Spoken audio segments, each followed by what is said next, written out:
Monday. Happy Friday. I guess it's like the first purple Friday of the season since the Ravens played on Thursday in Week 1. Good morning. It is a Friday edition of GCR. I'm Glenn. He's Griffin. If it's Friday, that means Chief Grand Poobah here at PressBox. Dan the Fan Charles is back in studio with us. What's going on, sir? Just thought I'd let you know now. I'm going to be reporting from Springfield, Ohio next Friday. So I won't be in studio, but we'll be digging into get to the bottom of this huge story. Right? The media is not doing their job. It's time for us to get to the bottom of what's going on out there because I've heard things on the internet, and we need to know. We need to know. The really troubling thing wasn't just the cats and dogs. Now that the geese are involved, it's they're kidnapping. Somebody's got to stand up for the geese. Yeah. Correct. Somebody's got to do that. Well, it's good to see you. Good to see you. Today's show brought to you by, you know what it's brought to you? It's brought to you by Live Casino and Hotel.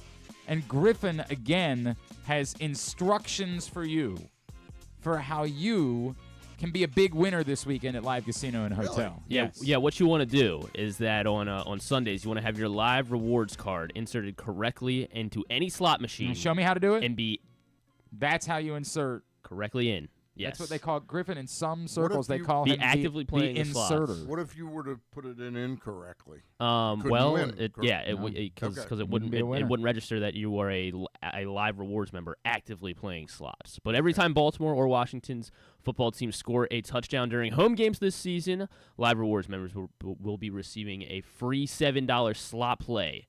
You have to actively be playing, and again, correctly insert that card into the machine, but that $7 will populate for you. And of course, both teams are at home scores on Sunday. Ooh. So you could be, and that automatically, in other words, once you've put the card, you don't in, have to do anything. You don't have to do anything. It goes right on that card. Exactly. And again, Griffin is willing for a certain fee. Exactly. Griffin will come down there and show you how to insert your card. Now, the fee can be negotiated between the two of you. Mm-hmm. You reach out to him. It's Griffin_Bass on Twitter. You figure that out. That's between you, Griffin, and the good Lord. All right? Whatever's going on with the inserting over there. But you want a handsome young man to come down there with you. You only need that one time. Once he shows you how to do it. Let's not get ahead of ourselves. Unless you really like the way that he does it. It's not overly complicated, but it is. Maybe you really enjoy watching him insert your card, and then you might want to have him, or you think he's good luck. Yeah. Because let's say, for example, you bring him down there with you on Sunday, and they score like 8 touchdowns. Right. Then you're going to want him back the following week, obviously. Sorry, go ahead. Yeah, again, this is Adirondack Mills, and you must be 21 to play. Please play responsibly. For help, visit mdgamblinghelp.org or call 1-800-GAMBLER. All right, very good. That's what's going on at Live Casino and Hotel. What's going on today on the program? We'll obviously talk a good amount of Ravens Raiders. Coming up in a few minutes, our friend Beau Smolka, PressBox Ravens beat writer. We'll chat with him. A little bit later on this morning, Jason Horowitz, Raiders play-by-play voice, will check in with us, and we will preview the other side of Sunday's matchup. And Tom Luginbill, color analyst for ACC Network. Tomorrow night, Maryland plays Virginia down in Charlottesville. We will chat with him about whether the Terps are going to have a good chance of bouncing back after a brutal loss to Michigan State last week. Jason Horowitz. Yes. How many years has he been doing it? Because it was Brent. It was Brent for a long time. I don't know how Brent's like 80. How old is Brent? 87, 88, probably. Is he really that man? He probably did it for 5 or 6 years, didn't he? After his ABC days, 85 now. Brent Musburger. Yeah. And so let's see, what year did Jason replace Brent? I'd say it's the last 2 years. It was. It continued as an announcer through the 2021 season. So 2022 was Jason's first season as play-by-play voice.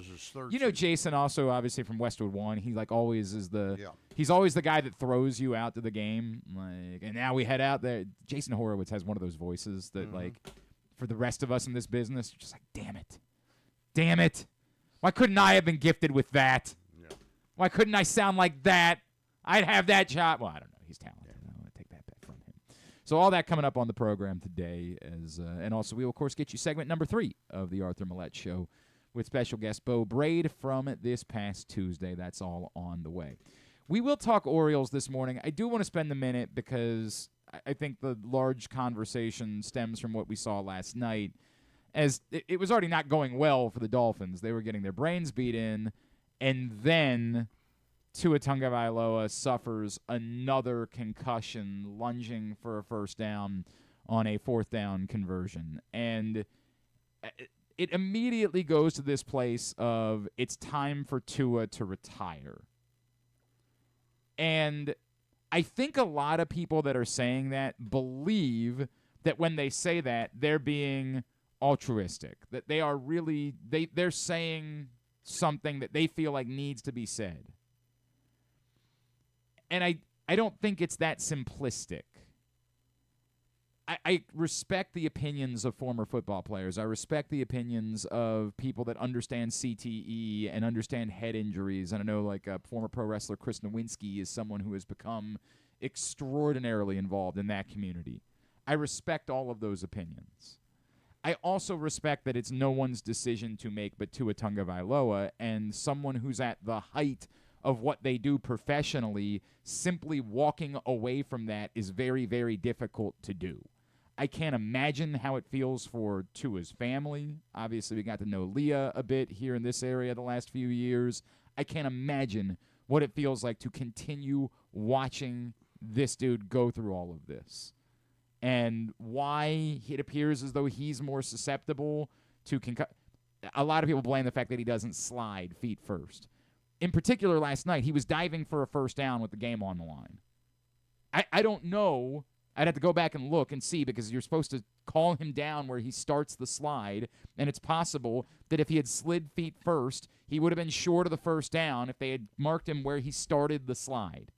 So it's totally plausible that this one uniquely last night, there was going to be no option for him to slide because it was fourth down.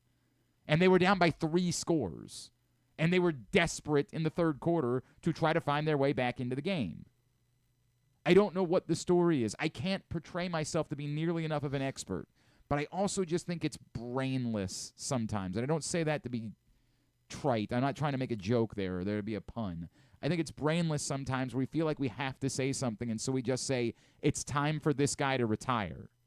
Well, I don't know that, and you don't know that, and you're not an expert, and you don't know nearly as much as you think you know about the topic. It is a complicated situation, man. The smallest thing to say is he probably shouldn't be playing next week. That's the easiest thing. That, like, if we really aren't they saying he's going to be out weeks? I don't think they know that yet. I think there's speculation that that's going to be the case, but I don't think that's known at this point what it would be. Easily, he shouldn't be playing football next week, and you would like to think that there would be time taken. It's such a more complicated conversation than we want it to be. And, man, it sucks. It sucks. It sucks to watch a young star, someone who has been pleasant to watch play the game of football, go through something like this. And it's traumatic. I do appreciate that when we use the word concussion. So if you don't know Chris Nowinski, I would encourage you to follow him on Twitter, Chris Nowinski1. He was a pro wrestler, but he went to Harvard, where he was a football player. He became a doctor. He is the preeminent expert.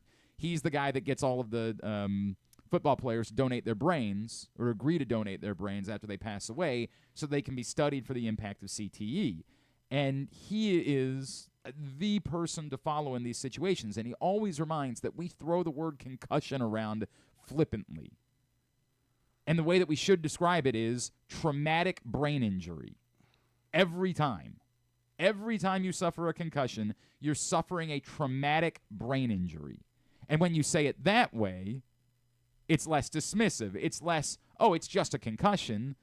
Oh, it's players come back all the time from concussion. And that's the way we think, right? We will describe it and say, well, at least it's not a knee injury, it's just a concussion. Because the belief is, well, if it was a knee injury, somebody might be out for the season. But if it's just a concussion, well, they could be back next week. So he always encourages everyone, we need to find a different way to say it. Describe it as a traumatic brain injury, that's what it is. It's brutal, man. This sucks. It sucks. There's no way around it. This is awful to watch this kid go through all of this and for it to just continue after all of the horrifying scenes that we have seen. And then obviously adding last night that it was Damar Hamlin that was the one that hit him, which is just... oh, God, man. Like, if those dudes haven't been through enough, you can't imagine what it feels like on the other side, right? If you're DeMar Hamlin, all you're doing is your job, which you've desperately wanted to be able to do since you nearly lost your life on a football field. And now you're the one who delivered the hit that maybe ended this guy's career. Awful, man. It sucks. It sucks. Credit to the Bills. I really thought that not having wide receivers would hurt them, but they look really good last night, and obviously James Cook looks like he's a star. Remember I asked him or asked KZ if I should start J.K. Dobbins over James Cook? You didn't, did you? No, I started James Cook. So good thing. Yeah, it was good. You know, there's another story that the medical story that's made it out today. Did you hear about the Arizona man that blows a Lego out of his nose after 3 decades? Well, good for him. And he good says, for him. He says, "Get a load of this. I can breathe now." I would like to think. So would you suggest that he retire from playing Lego? From Legos? Yeah, you know what? I'll be the one to say it. I'll step up and I'll make the statement that it is very happy to picture him now holding the bag. He's got a plastic bag with the Lego. I have a lot of questions about this topic. Yeah. The guy looks like he's like 35 years old, so he must have had it. Well, it's been 3 decades. Yeah. I got a lot of. There was no surgery that could be performed to get the Lego out. I'm guessing you didn't know that they he's 32. Diagnosed that he had a Lego in there. You know. What? He's just probably been complaining. Wait. How do you not know that you had a Lego go up your nose? Well, maybe he was more like 5 years old. He could be like 25, 30. So he was 20. It was 26 years that it was lodged in his nasal cavity. And it says so it was when he was 6 years got old. The surprise of a lifetime when he blew his nose and out popped a nearly 30-year-old Lego. Yeah, I got too many questions here. Because it's saying exactly 26 years. And if it's exactly 26 years, then he knew that there was a Lego in his nose. And so why wouldn't they get it out? I got a lot of... This sounds a little fishy. Well, he wanted his 15 minutes of fame, you know. 26 years later? So that way did he have the perfect date picked out? I know when I'm going to be able to most capitalize on it. It's exactly... Friday the 13th, right, September the 26-year mark. This sounds fishy, dude. He clearly knew exactly when the Lego went in because they knew exactly how long the Lego had been in his nose. And at no point did anyone say, maybe we do like a nice surgery to go get that out of your nose so you can breathe again. I got some questions about this. This sounds like we're taking we might need to send some reporters out there. You might have to cancel your trip to Springfield. We might instead have to send you out there to Arizona. This sounds... got a new career as an investigative... Arizona's a swing state. That's true. And I don't know how they feel about Legos and noses or what the respective candidates have promised to do about the issue. I don't know where we are, if that's going to be a topic at the vice presidential debate, perhaps. But I've got a lot of questions about Andy Norton. This seems awfully convenient. That somehow we're just supposed to believe every element. Andy Norton. I thought it was Ben Havoc. Ben Havoc. Is that his name? Yeah, Ben Havoc. H-A-V-O-C. Andy Norton found a piece of Lego that had been stuck up in their nose for over 25 years. Wait a minute, are there more There's multiple guys in Arizona that have a 26-year-old. The photo was taken by someone named Ben Havoc. Oh, took to Instagram this month to explain how. No. Here we go. This is a person that goes by 2 different names. Andy Norton, who also goes by Ben Havoc. That adds to the intrigue. Yeah. Now I got a lot of questions. Now I got. Why the questions only multiply about this. This 2-named person, I swear to God, Andy Norton, 32, who also goes by the name Ben Havoc. So sure he's not like a cosplayer or a wrestler or something like that that's looking for a little attention on the internet, that's trying to get people talking about him, and we ate it up. We're the marks. I think his real name is Ben Loomer. You think that's what it is? Yep. Maybe it's going to be traveling on the plane with the Loomer. Clip shared on September 2nd.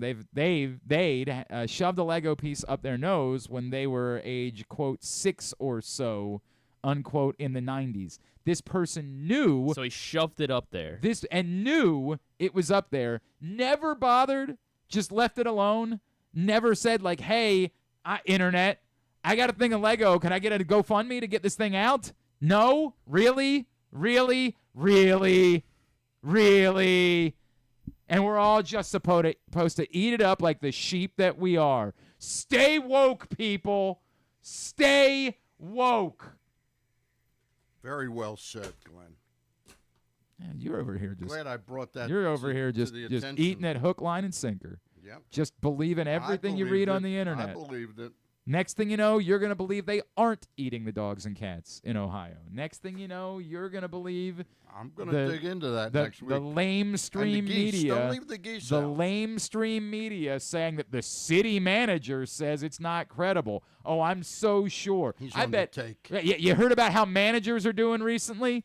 Yeah? About Brandon Hyde? You hear how people feel about managers these days? None of them are any good. They all stink. Every fan base hates their manager. How do you think the folks in Springfield, I bet that guy, all the wrong pitching decisions, too, in Springfield. I bet that guy would pull Yanier Cano after he only threw 2 pitches. I bet that would be the case. So you want the wrong decision?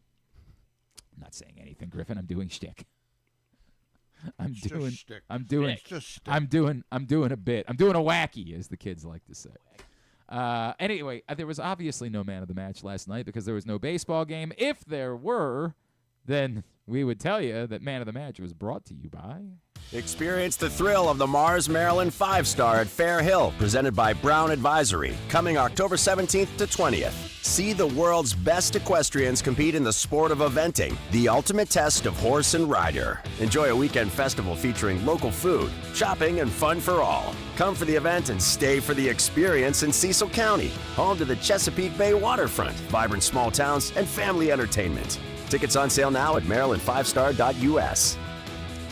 Unfortunately for the Orioles, the Yankees get a second consecutive extra inning victory last night as they defeat the Red Sox 2-1 in 10 innings. And so, as the Orioles head out to Detroit to play 3 games, they wake up 2 games back of the Yankees in the AL East.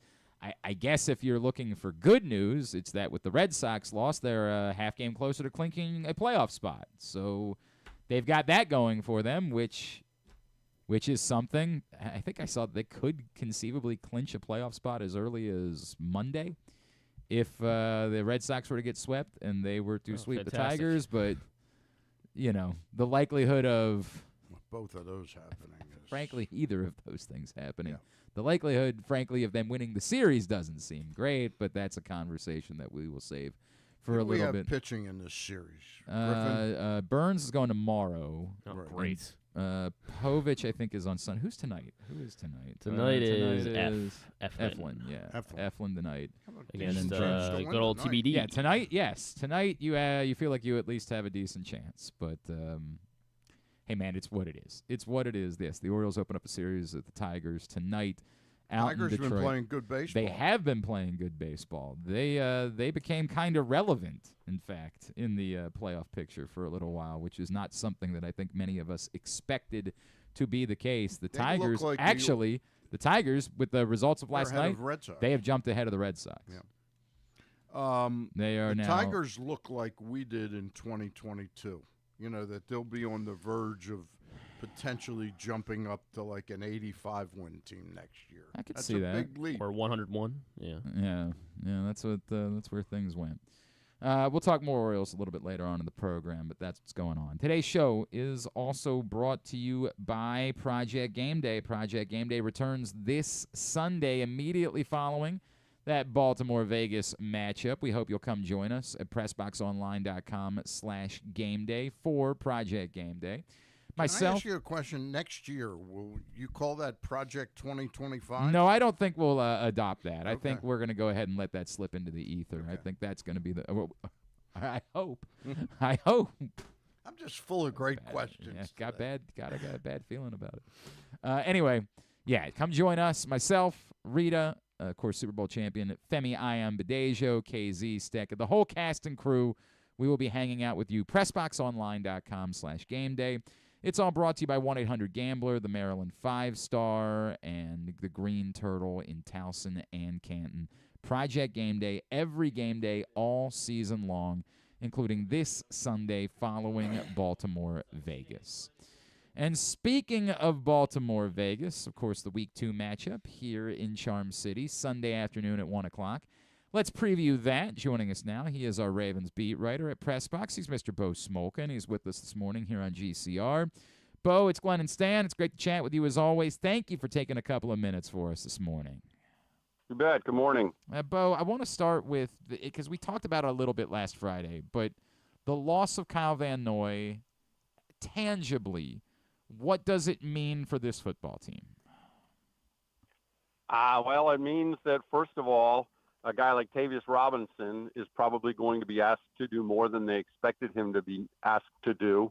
It's going to put David Ojabo on the field more, and those guys are going to have to in the short term, they're going to have to produce. And so we talked before about the depth of this line, or outside group not being what you'd like.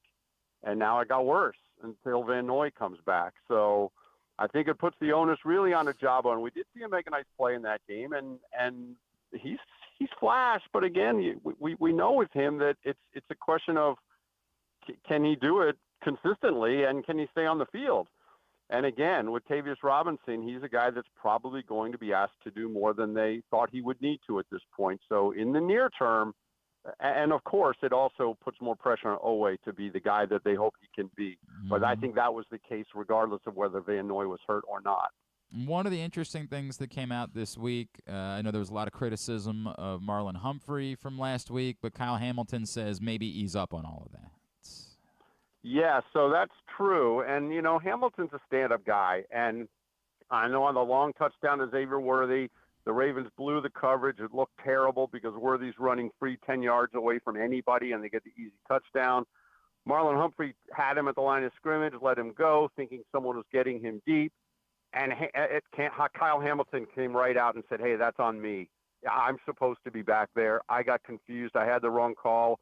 You can watch the play again. Hamilton is up near the line of scrimmage, and he was supposed to be back there. And Hamilton said, look, it's not on Humphrey. It's not on Zach Orr. This was 100% my mess up. And so he owned it. He said, I'm moving on from that. Don't beat up Humphrey over this. This was not Marlon Humphrey.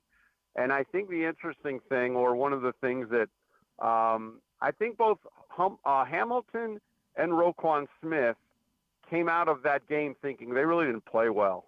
And Hamilton directly said I didn't play well at all.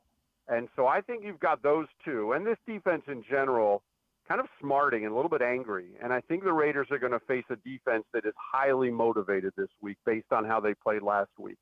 Is there any talk out there of the PressBox jinx on Hamilton's first game of the season? Uh-oh. There is none. There is none, and nor will there be right now either. Beau, the topic that I don't know if it's came up, has there been any follow-up from the confusion about the illegal formation penalties? Was that addressed at all this week by either John Harbaugh or anybody over there with Todd Monken, anybody like that? Well, to be fair, I wasn't over there with Todd Monken yesterday. I will say I asked John Harbaugh Wednesday, and I said, when were you told that this was going to be a point of emphasis, and what do you have a sense that this is kind of done now? And John Harbaugh, he basically said that we discussed it, and the rest told us that they were going to do this. What he said was, we had an NFL crew here this summer, and at that time, Ronnie Stanley was lining up further back than he lined up in the game, and they never called it then. And he said, look, these shoulder pads have chips in them. We know exactly where people are lined up on every play. And he was frustrated, I believe, that they bring these NFL officials in the summer, in training camp. A lot of times have college officials here, but usually for a week, there's an NFL crew at every camp. And what they will do is they'll discuss points of emphasis with the players, and they'll go over rule changes and that. And some of it this year was really focused on the new kickoff play. But apparently, at no point during that week when the officials were here, did they ever call the Ravens for any illegal formation. And John Harbaugh said, you know what, our guy, Ronnie Stanley was lining up further back then than he was in the game, and they didn't call it then, and suddenly they called it. So there was frustration there. And he also, very clearly, without saying so, was frustrated that there was no calls made against the Chiefs for the similar alignments. And he said, look, we have these chips. There's chips in these shoulder pads. We know where everyone is lined up on every play. And what Harbaugh said was, I think what Ronnie Stanley said after the game bears out. And what Ronnie Stanley said after the game was he thought the Chiefs were lining up deeper than he was, and it was never called. So there was frustration there. I do believe they think that's behind them. John said that, what we have to do is we have to adapt. If that's calling in the game, we need to change up during the game. We tried to do that, but there was definitely frustration. There's also a belief that it's done and over with. I will say the other interesting thing, and I might have said this to you last week, was in the course of that week when the NFL officials come to camp, they always have a media session where they meet with the media at the facility. The NFL referee in town that week will do that. And he did. It was Clete Blakeman, and he came and met with us in the media, and they go over the various points of emphasis for the coming season. We talked about the hip drop tackle. We talked about the new kickoff rule. The alignment never once came up that this was going to be a point of emphasis. Now, they did obviously talk to the teams and the players, but it was interesting that it never came up with us. And then it was called 3 times in the first 7 plays against the Ravens, and then I think called 2 times in the other 31 games, or the other 31 teams the rest of the week. So they made their point. I think the Ravens feel it's done. It's frustrating, but it's done, and they move on. Well, I wanted to talk to you about, it's not often you find a consensus between the Players Association and the league, but this seems like pretty matter-of-factly this situation with the care that the Chiefs provided for Kyle Van Noy, and the league, though, has come out and said, no, everything was done perfectly. How can you have two sides to this story? And again, it's the home team supplies the ophthalmologist. Could you talk a little bit about that and how the Ravens feel about that?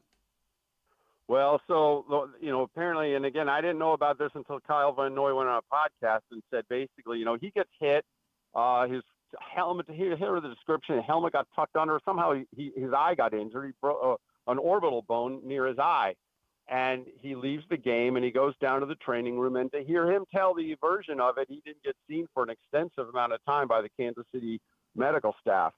And he came right out and said that, and the NFLPA seems to side with Van Noy. The NFL looked into it and said, we think the care was given as it's expected to be given. So there's definitely a difference of opinion there. And the NFLPA had a person at the Ravens facility yesterday. And again, I wasn't there, so I didn't get to talk to him, but apparently he doubled down and said, yeah, we think there was an issue with the care given to Kyle Van Noy.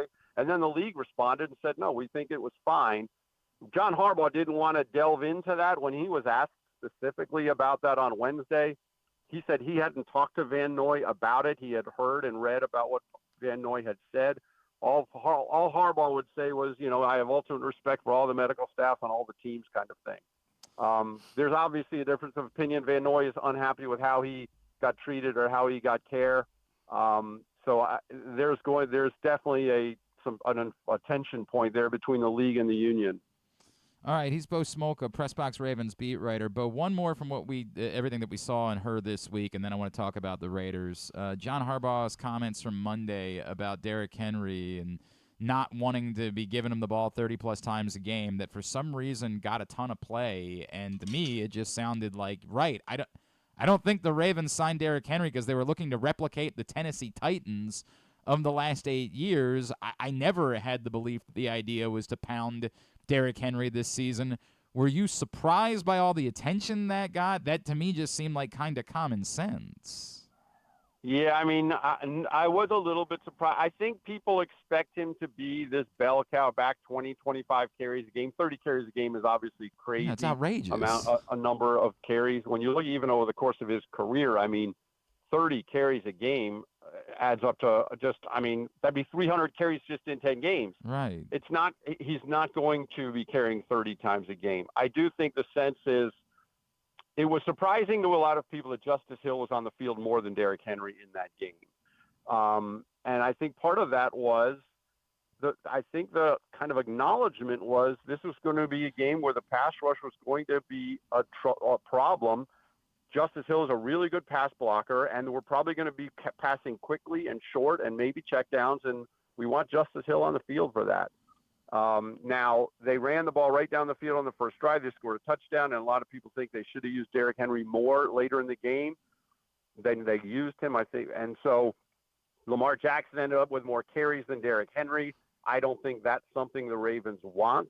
Some of that was not by design. It was Jackson tucking and running, and that will happen in every game. He's going to get a few of those. But I do think it got some play. I never expected Derrick Henry to be the 30-carry guy. I think people maybe were shocked that John Harbaugh said it directly that he's not going to be, though we're not going to pound Henry time after time after time the whole game. That's not what he's here for.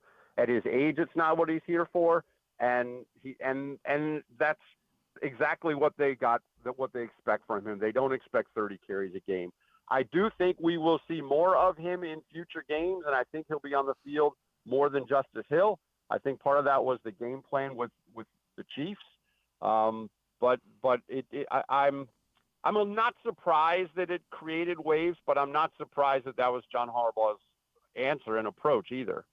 I just can't imagine. I can't imagine thinking that that's what this offense. I get all the other points that you made, Beau, and I do think they want to be a little bit more balanced, and I think it's game circumstance, and they have to run block better. They're absolutely going to have to run block better moving forward. That's an issue. As far as this game is concerned, speaking of fronts, it's maybe not Chris Jones, but that's Maxx Crosby and that's Christian Wilkins. As much as the Raiders don't appear to be a serious threat, I do think it poses, from a matchup standpoint, something probably a little bit more compelling for an offensive line that struggled a week ago than maybe most people are looking at it as. I think it's another big test for them. And it's funny, I was on a Las Vegas radio show a couple days ago, and they said to me, the Raiders are 9-point underdog, whatever it is. And they said, well, the Raiders can win if blank. What's the answer? And I said the Raiders can win if that pass rush is disruptive and creates turnovers, because if there's something Lamar Jackson's been susceptible to, it's those pass pressure strip sacks. And it happened again with Kansas City. And if you go back and look at the Las Vegas game in Las Vegas in 2021, Lamar Jackson was strip sacked in overtime, and that set up the game-winning score for the Raiders.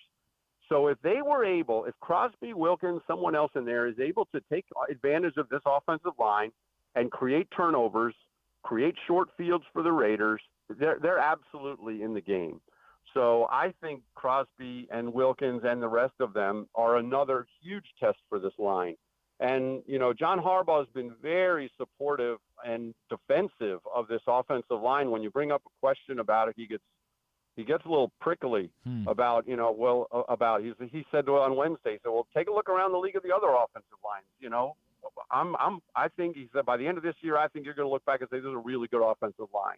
I think part of that is trying to build them up. It's obvious that it's a new group, and it's going to take time for them to get together completely. But yeah, coming off the Chiefs and now dealing with this Raiders front, those are two big, big tests right away. And if the Raiders are going to be in the game and stay in the game, I think it will come from the disruption that group up front can create.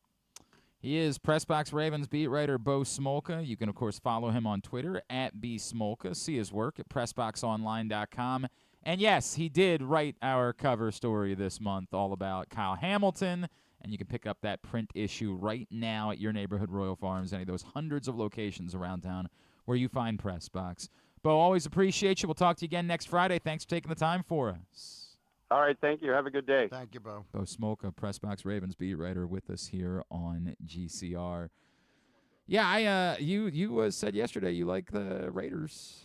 Yeah, I think I especially like them going into, we were getting ready to do our picks, and you announced that the line dropped by a point, which was dropped a point, which was strange. I think right now I'm taking a much more wait and see attitude in the regular season. I pretty steadfastly have just automatically picked the Ravens in our pick segment.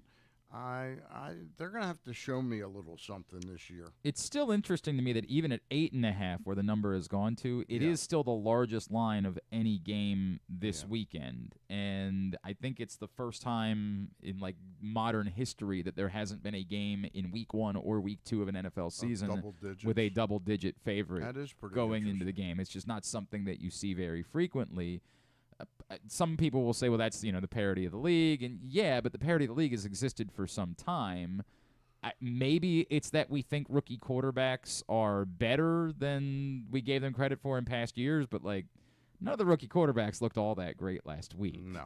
Like, none of them were – Jaden Daniels certainly looked like he could do the running part of it just fine, but Bo Nix was awful. Caleb Williams was not good.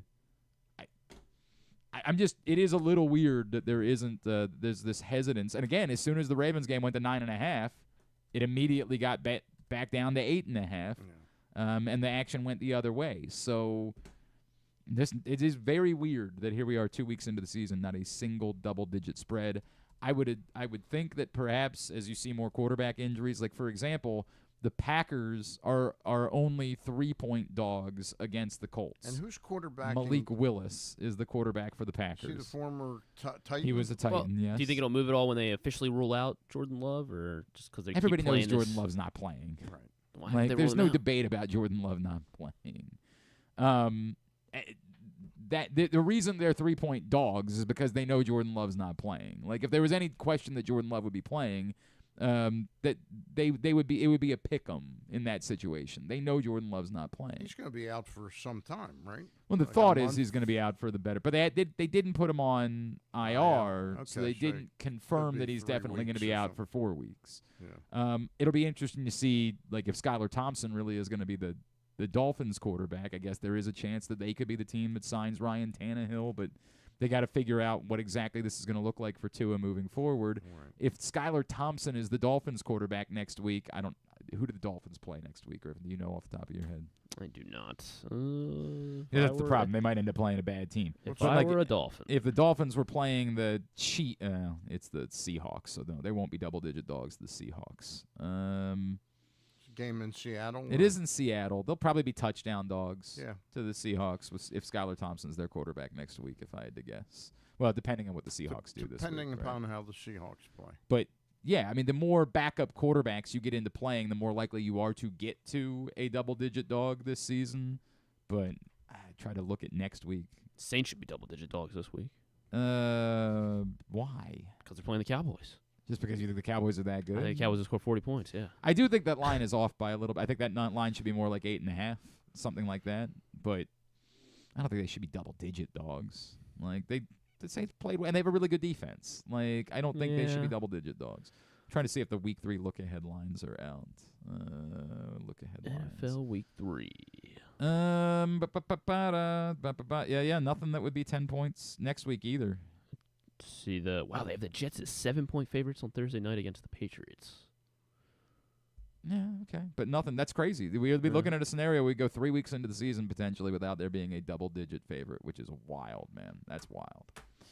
All right, when we come back in, we are going to talk a little bit about Maryland football. They are coming off a very, very bad loss at home against Michigan State last week. They will try to get things fixed. When they travel to Virginia, Tom Luginbill is on the call, not on the cover. That's still Kyle Hamilton. On the cover of PressBox? I don't think that Tom's going to get that one. He's on the call for ACC Network tomorrow night. Good for Tom. Yeah, right. Sure he doesn't get the jinx. We'll talk to him next. It is a Friday edition of Glenn Clark Radio. The ultimate fan experience awaits you at Sports and Social Maryland. See how we're raising the sports bar with our massive 100-foot media wall featuring 40 HD TVs and a 47-foot big screen. Bet on your favorite teams and this year's biggest events at the FanDuel Sportsbook while enjoying your favorite beers and cocktails, plus our delicious takes on bar food classics. Visit Sports and Social at Live Casino and Hotel Maryland at Arundel Mills. Must be 21. Gambling problem? Call 1-800-GAMBLER. Driving in Maryland? Did you know an Easy Pass from DriveEasyMD.com can save you time and money? Of course you did, because you are a thrifty driver. An antenna reads your Easy Pass transponder and automatically deducts the toll from your Easy Pass account. Learn more at DriveEasyMD.com.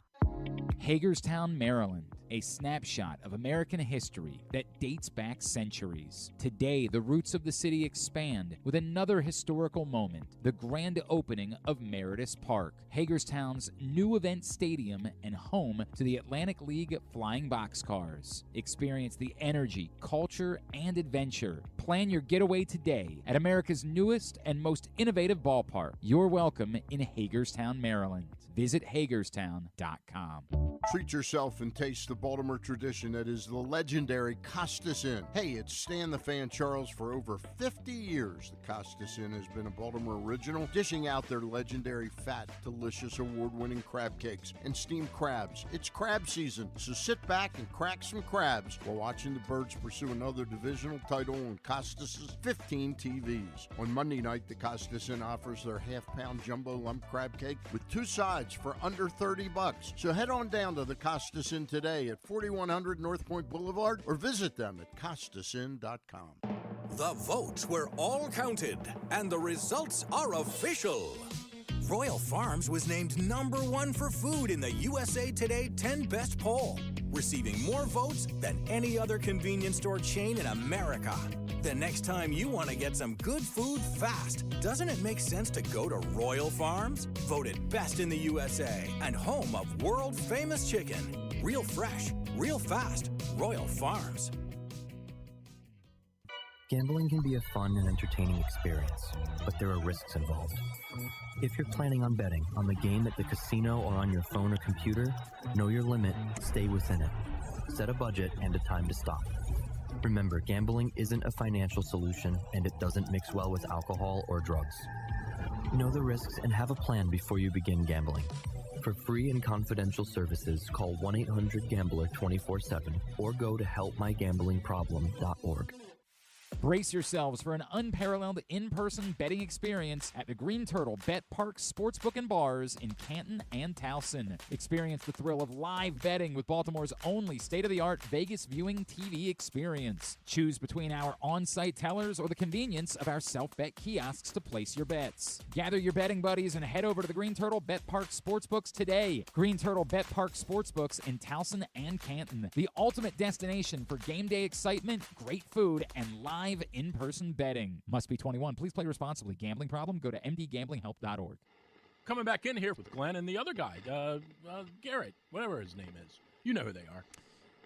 Back in here on GCR, Stan the Fan Charles is in studio with us on a Friday morning. Stan, you and Eric Garfield, you said you're going to do one more show before the season's over? Yep, one more show next, probably be Wednesday, because you and I are doing picks on Thursday, and Jen likes us to stagger some content. But we've had good response from Eric joining the team this year, and we look to be back after the World Series with once a month for November, December, and shortly into January, probably going back to weekly.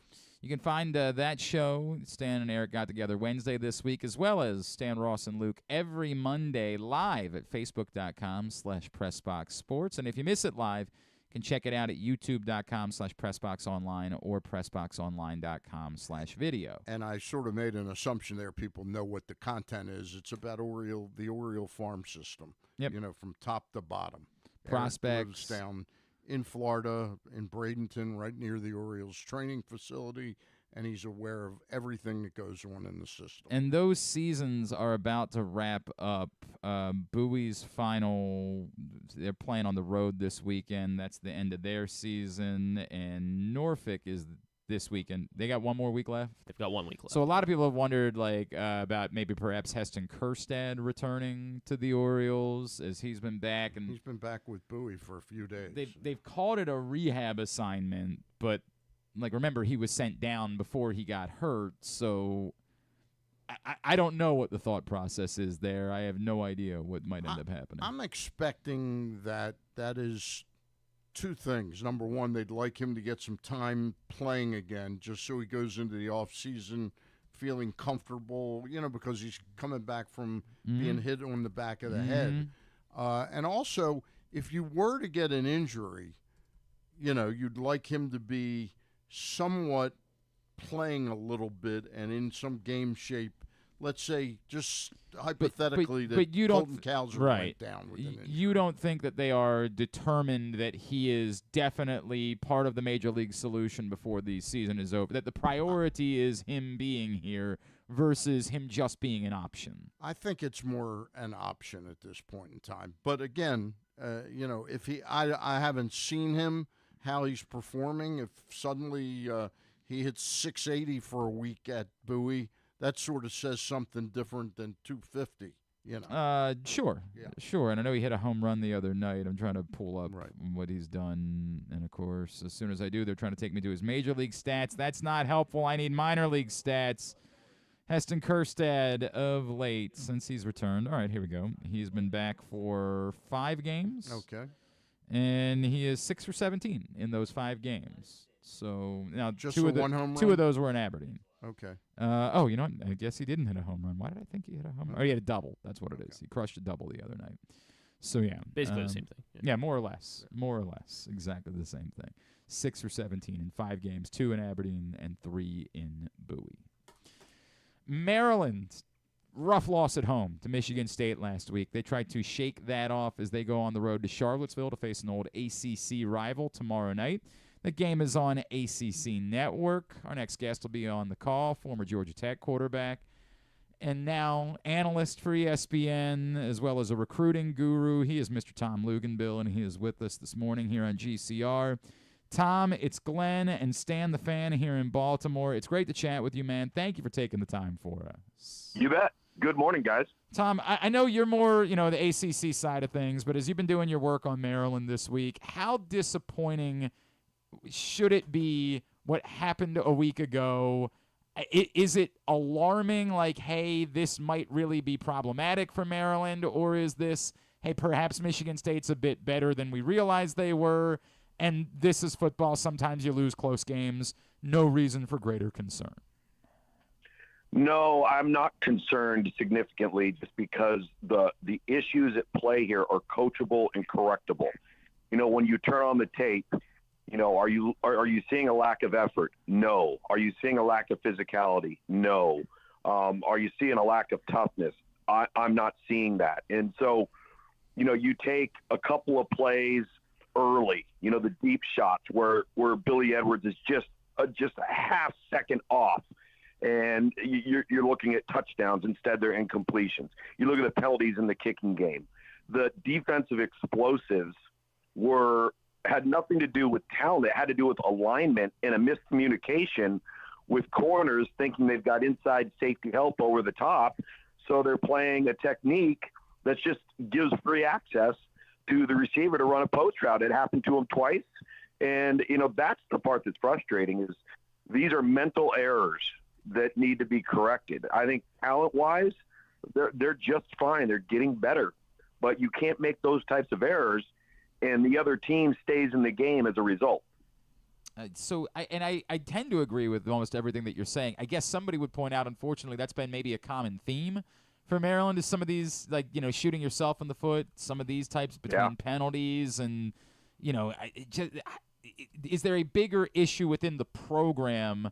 And I'm not this is not me trying to create a controversy with like Mike Loxley or something like that, because I think he's done a miraculous job. But is there a bigger issue in the program that for as many steps forward as they've taken, this continues to be an issue? Well, clearly it's something as a staff that you want to look inward and self-evaluate and say, hey, could we try skinning this cat a different way? Are we not approaching this the right way? And I know Coach Loxley and the staff are continually doing that. And you can coach them up. You can preach discipline. You can coach discipline. You can prepare your football team throughout the week. The problem is when you go out there on game day, there's not a coach in America that has any eligibility. Right. The players have to go do it. And I think 2 areas about this football team, and I don't know if history has anything to do with this or if, a common theme is reoccurring, but if there's 2 areas on your football team that you don't want to be inexperienced and young, it's the 2 areas where Maryland is inexperienced and young, and that's in the offensive line and in the defensive secondary. So I think as those guys grow up and they have more opportunities and they see more things and they kind of start to develop into their own, then you'll probably see some of those mental errors, some of those assignment bust, communication issues start to decrease. Tony, I'm just wondering if, in judging how a coach, his success rate, I always look at effort as co-number ones. But with Mike, are you convinced that he's a good X's and O's coach? I am. I think and again, if you're asking me that question about the offensive side of the ball, I think both he and Josh Gaddis do a really nice job. Mm-hmm. I really like their scheme offensively. Where I think they do a nice job, they find different ways to get the ideal matchup to get the ball into the hands of number 10.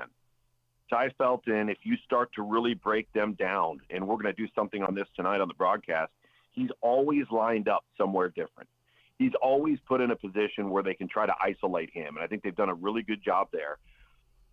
Personally, I think the quarterback has a chance to be a really, really good player over the course of time, not just as a passer, but as a runner, and they're just not where they need to be yet in the run game. Okay. Communication has been a bit of an issue there. They've been really close to ripping off a couple of big runs, but I do think they do a nice job of getting people into space and allowing those guys to do the job. They've just got to somehow come up with a way to get a consistent run game. Doesn't mean it's got to be balanced across the board each and every week, but they've got to be able to line up and say, all right, we're running it on this down and expect to get 4 yards. And they haven't been able to come up with that recipe yet. He is Tom Luginbill. He will be on the call tomorrow night from Maryland, Virginia on ACC Network. Tom, if I could, because you bring up Billy Edwards, I think that the thought coming into the season is, hey, we know what Billy Edwards can do as a runner, but is he a good enough passer of the football in order to be your number one quarterback? I would think. And again, 2 weeks and it's not like you've played, Penn State, Ohio State, Michigan, but it seems like just purely his ability to throw the football, to your point, I think we've gotten our answer. Like, he can play and he can throw the ball at the level needed in order to be competitive. I totally agree with that. There's been some big-time throws that he's made in the first 2 weeks. He's got a strong arm. There's not a nook and cranny on the field that he can't hit. Again, I think, his ability and arm strength to push the ball downfield has been on display, but he's also just been a bit off and then got into rhythm last week. He missed a couple of those early throws and then kind of came right back and started to get into rhythm and make some really difficult throws. And so he's only going to get better the more he plays. I mean, at the end of the day, that is a position that you got to see it, you got to experience it, you got to play it a bunch. I look at across the field for tomorrow night in Anthony Calandria at Virginia, and you go back and you watch him early on last year as a freshman, and he would make some of the most boneheaded plays, but then he'd also make spectacular plays. Well, then what I did is I fast-forwarded about 5 weeks last year, and I watched the Duke and Louisville game, and all of a sudden he's an entirely different guy.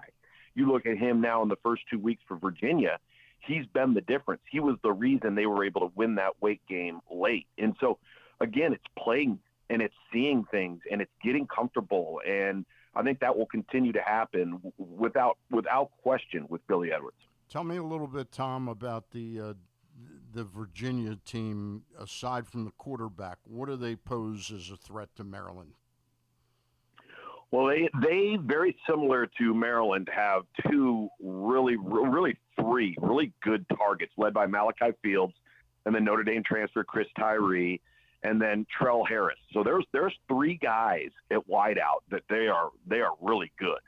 And they've been able to run the football effectively enough because the quarterback's been a part of that. So I think if you're Maryland on defense, and what I saw for them last week was corners on the perimeter that thought they had inside help and did not have inside help, and then all of a sudden the ball is going over the top to you and it's the open middle field when it shouldn't have been. So you've got some errors there.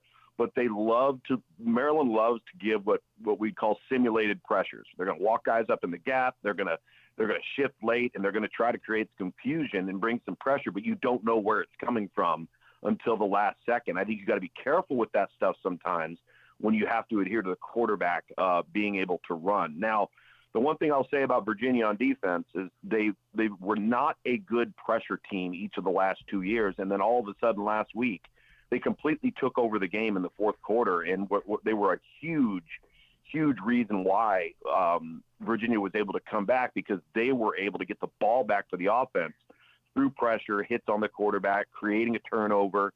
And so the thing that's different, I think, about this Virginia team in the last 2 to 3 years is I think this team knows that they're improved. I don't know if they know how much better they are, but they have a level of confidence that's been lacking. And I think when you have that, it makes you a better football team overall if you believe that you can actually win.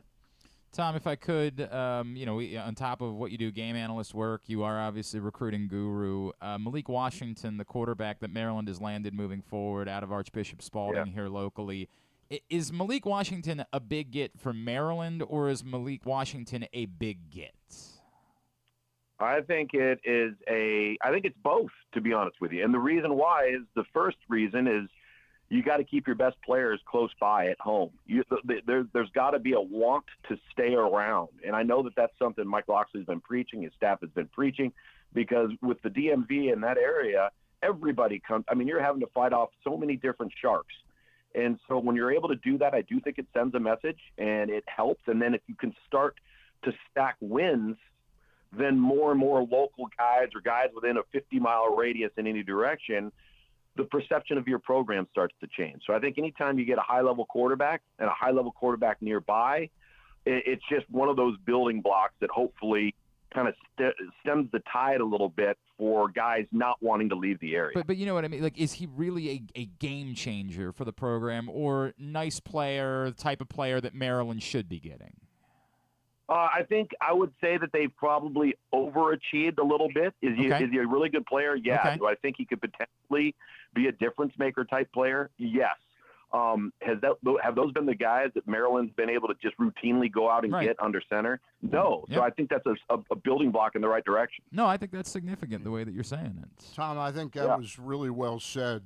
What Mike Locksley's greatest accomplishment has been in these past 5 or 6 years has been to make it a destination place that kids around the area are comfortable that they're going to play for a winning program.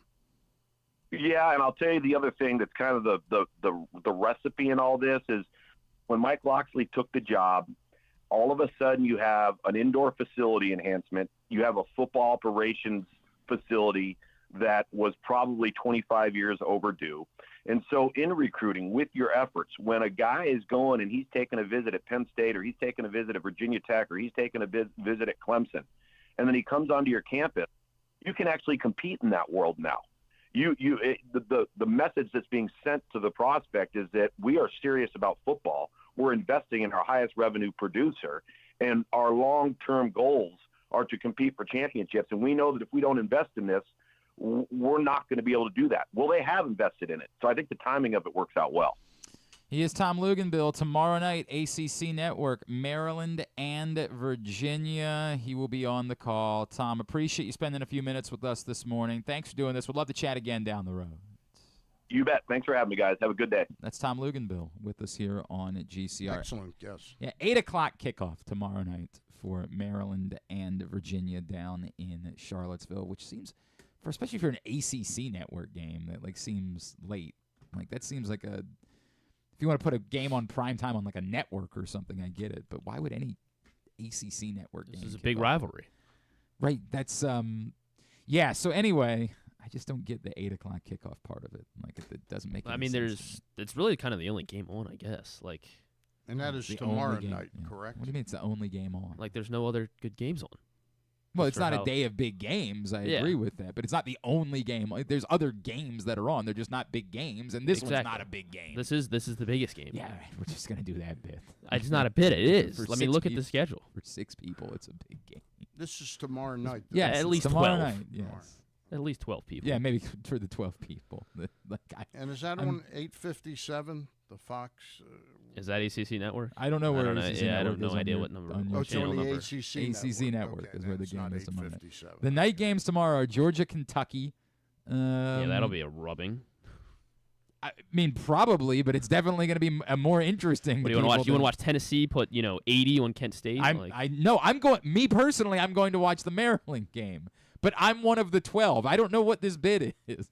I guess Indiana UCLA is your argument. That is the big NBC game tomorrow night. The big Big Ten. I don't know how you're going to be pulled away. Game. I don't know how you're going to be pulled away from Colorado State. Yeah, well, I got a lot. I'm going to have to figure out a way to get three screens. Because you got to watch the UFC What time's the Oriole game tomorrow? Is that 6 o'clock? No. It's 4 o'clock? No, sorry. I'm thinking next week. Yeah, it's not a home game tomorrow.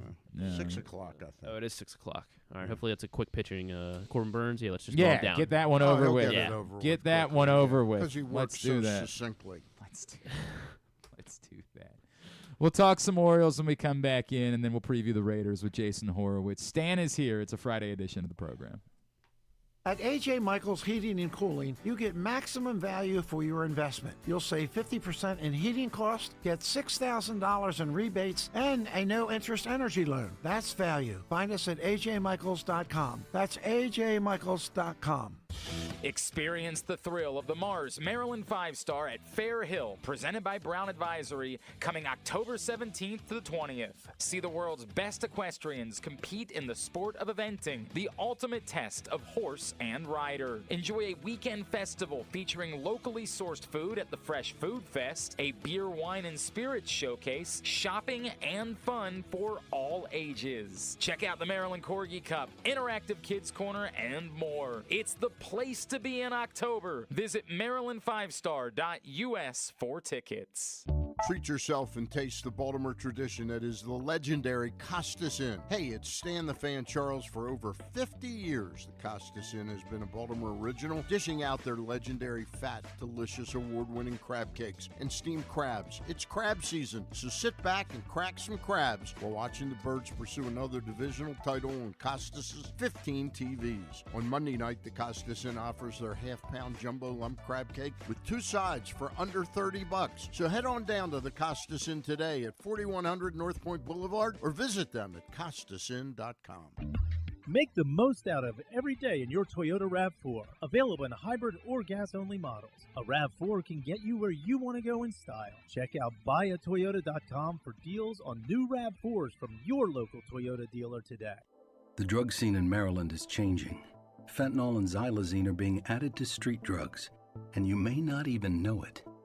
Xylazine is not even intended for humans, and fentanyl is an opioid 50 times stronger than heroin and contributed to over 80% of overdose deaths in our state.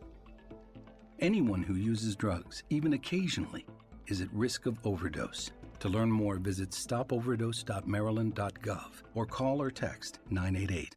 The votes were all counted, and the results are official. Royal Farms was named #1 for food in the USA Today 10 Best poll, receiving more votes than any other convenience store chain in America. The next time you want to get some good food fast, doesn't it make sense to go to Royal Farms? Voted best in the USA and home of world-famous chicken. Real fresh, real fast, Royal Farms.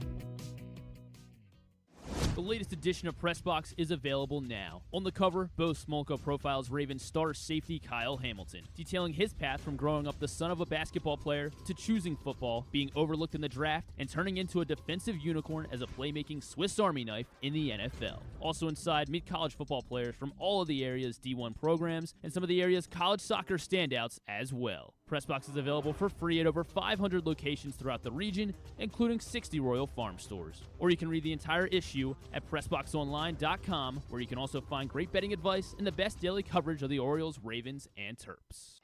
One of the things that's definitely wrong with this country is that this dude still has a job somehow, some way. Glenn Clark. All right, back in here on GCR as continue along on a Friday edition of the program. We're going to get you, before we get out of here today, segment number 3 of the Arthur Maulet Show with Beau Brade. And we hope to see you at an Arthur Maulet Show this season. So fired up about hanging out with number 10 all year long. We are taking 2 weeks off here. And I know that seems odd right when we launch the show, but as you know, Arthur's not out on the field yet, and we're hoping to maybe build up a little bit more time so that we do more shows with him as he gets back out on the field. We're expecting after the 4 weeks on IR. So our next show will be October 1st. We will see you at the Green Turtle Bet Park Sportsbook in Towson. That's your first time there, correct? That's the first time we've done a show there, absolutely. Looking forward to hanging out there. Hope that you will come join us for the Arthur Maulet Show And you can find out more at PressBoxOnline.com/Maulet.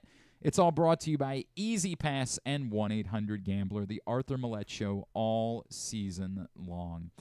Stay on another deflating week of Orioles baseball. Since the last time that we've talked, they lose back-to-back series, including extra inning heartbreak in Game 3 against the Red Sox.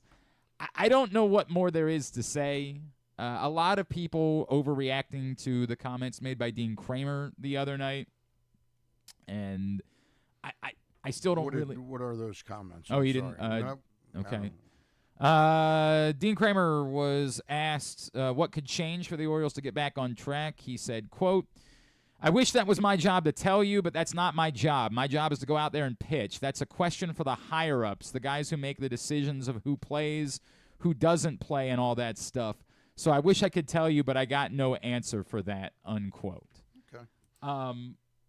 I read that, and I didn't hear it. I read it, and I read that as he's frustrated, and he just, if they could solve what's going on, they would solve it, and they would start winning baseball games again. A lot of other people seem to read it as a shot towards Mike Elias and or Brandon Hyde when he brought up the question for the higher-ups, the guys who make the decisions of who plays.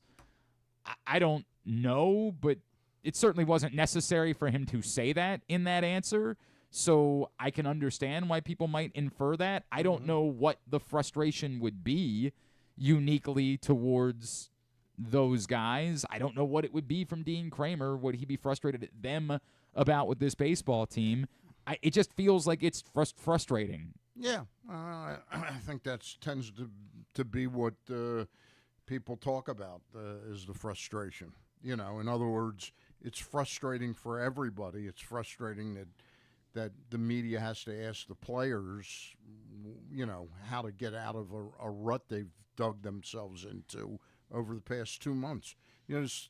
But there's that expression we use a lot in I'm not an analytics guy, but there's the regression to the mean, and I think that what that means. We often think it means within a season, but over the course of a couple seasons, I think you look at it that way. What the Orioles accomplished last year really wasn't sustainable. The comeback wins, right? And the staying as healthy as they did last year. Sure, that I was until the bitter end. Certainly not sustainable with the number of injuries that they've gone through, Yeah. and starting last season with Felix Bautista. If there is a legitimate, hey, and this is the one thing that I inferred, and I said, if what Dean Kramer's really saying, if his unique frustration from the other night, because the other night, it's inexcusable that Ryan O'Hearn doesn't pick that ball at first base. Inexcusable. It wasn't a great throw, but every Major League first baseman has to make that pick in a chance to get out of the inning and not allow a run to score from third base. It's inexcusable. Yep. The thing, and again, it wouldn't have mattered if the home run was given up anyway, but Jackson Holliday booting the ball in the 10th inning is inexcusable. That's inexcusable. It's flat. And if that really is what's coming out for Dean Kramer, and he just doesn't want to, he doesn't want to take shots at his guys. He's going to give shots to guys, right? His teammates. If what really is coming out, and that's not different than if you went to two doctors in the same office, and, right, and you complain that agree. This doctor misdiagnosed something, the other doctor's not going to put it on him. Of course, say, hey, it's a complicated thing, and you know, if that's what really was coming out for Dean Kramer was, I'm sick of the defense being as garbage as it's been, and for my guys, that sucked. Like I did everything I could tonight. We absolutely should have been out of that inning without giving up a run. It didn't happen. I made the pitch that I needed to make. If that was what was coming out for Dean Kramer in that moment, and it was him just trying to protect, I don't want to take shots at any of my players, so I'm going to say it in a different way, then I would be understanding of that because of all of the things that are genuinely unacceptable. There are a few. I get the at-bats have largely not been great, but the numbers say the offense isn't as bad as we think it is. It just feels like it's been dreadful. The defense, there's no excuse for this. Yeah. It's been atrocious. I mean, that error, though, just to be factual, that error was given to Rivera. It was given to Rivera, and it could have been a better throw, but the throw was there. It was there to be picked. It was there, but that's a hard pick. I'm not defending O'Hearn. I don't think he's a particularly great glove man at first base. To me, if Rivera's a pretty good defender, he's got to know that he's not going to get a good throw off there. I think he's better off holding that ball. Wasn't the runner on third base? It was first and second. It was first and second. So I mean, you could make the argument. Yeah, O'Hearn's got to at least keep it on the infield. So because the ball got all the way back by him, so the run scored really from second. Bad throw. It was. It was bad play on both sides. It was a bad throw. And I think the frustration comes from the fact. I mean, the Orioles don't have a third baseman, so like, how are we gonna try and blame this on Rivera when O'Hearn's been the guy that's been there all year? Like, you expect a lot more from O'Hearn. Well, I also have a lot more Rivera, who's supposed to be a decent with respect to it. Rivera's has to make a very difficult play there on a slow rolling ball with a chance to end the inning. I can never. Your first baseman's job is simply get in front of that ball. Whatever you do, that ball can't get away from you. I can't give any pass to Ryan O'Hearn in that spot. Rivera's trying to make a play, and trying to make a play to end the inning. That's very difficult. And they ruled it a single, didn't they, Stan? I think they ruled it a single, and then they ruled it an infield hit. The errors on the throw that allow. In other words, scoring right, games run is about accounting for how players move up. So it was an infield hit. The errors on the throw. I thought it was a much tougher play for O'Hearn than your. Yeah. If the ball had been wide, I would have a conversation about. The ball was in front of him. Like, that ball just cannot get past you under any circumstance. It cannot get past you in that spot.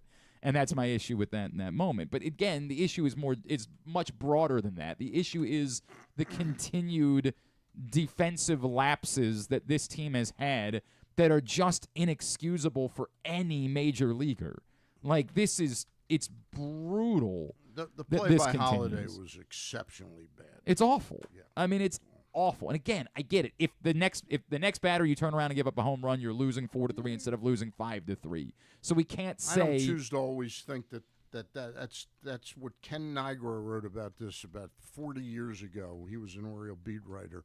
The fallacy of the predestined play. Well, it's the butterfly effect concept. Yeah. Yes, like that's 100% the butterfly effect concept. And I don't. They don't pitch to. They don't have a left-hander pitch to O'Neill if that play is made. They probably walk. Go ahead. You're right. Yeah. Maybe. Or you can make different.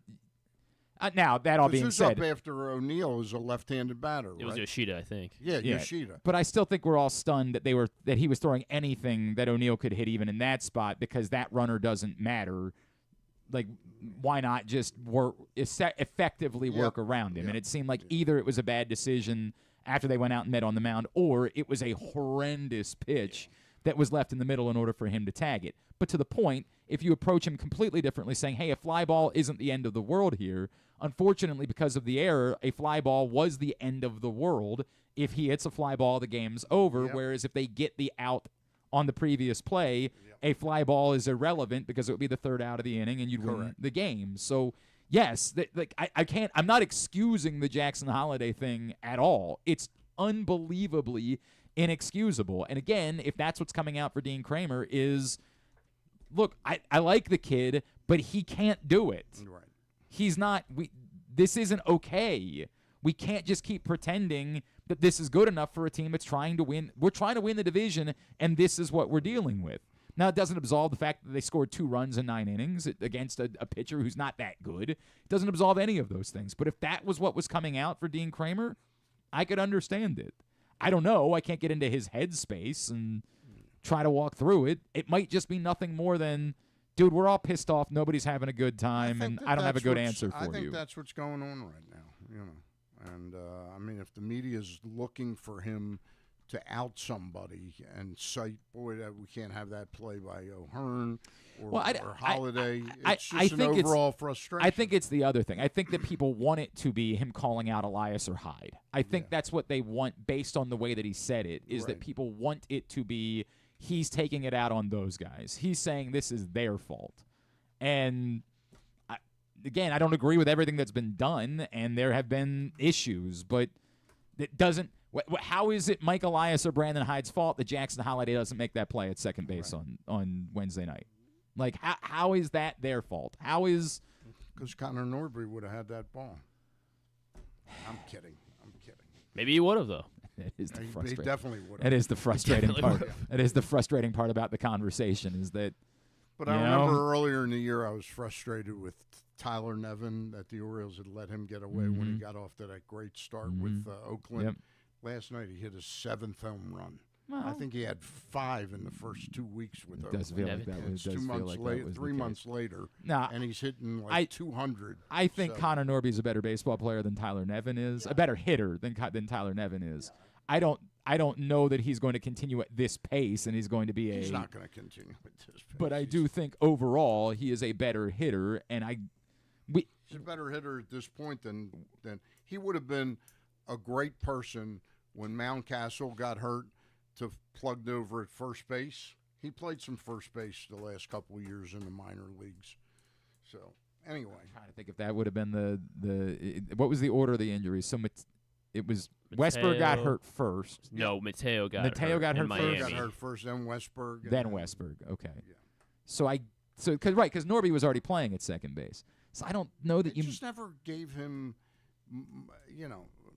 It's just very odd. I get the hype machine, and the media is part of that hype machine, but the Holiday thing, in retrospect, it was way too rushed, and it's proven to have been way too rushed.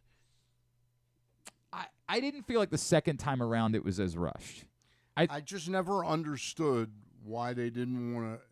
Why they ended up trading Connor Norby on the low side of his value. Sure. Okay, I'm not predicting he's going to end up being a 30. He's going to be Dan Ugla and hit 35 homers, but they never wanted to see what he could do. It was almost like they made up their minds. We're going to have this great team, and Jackson Holiday and Gunnar and Westberg are going to be this great team in the infield. I don't know why they jumped Holiday ahead of Norby. Well, that part... It's a misunderstanding of 20 years old. We can go back to... That's a conversation that we have eternally. It never made a lick of sense at the beginning of the year. Again, if you felt Holiday was ready, then put him on the team. But if you didn't, it was utterly illogical that Connor Norby wasn't here. That never made a lick of sense.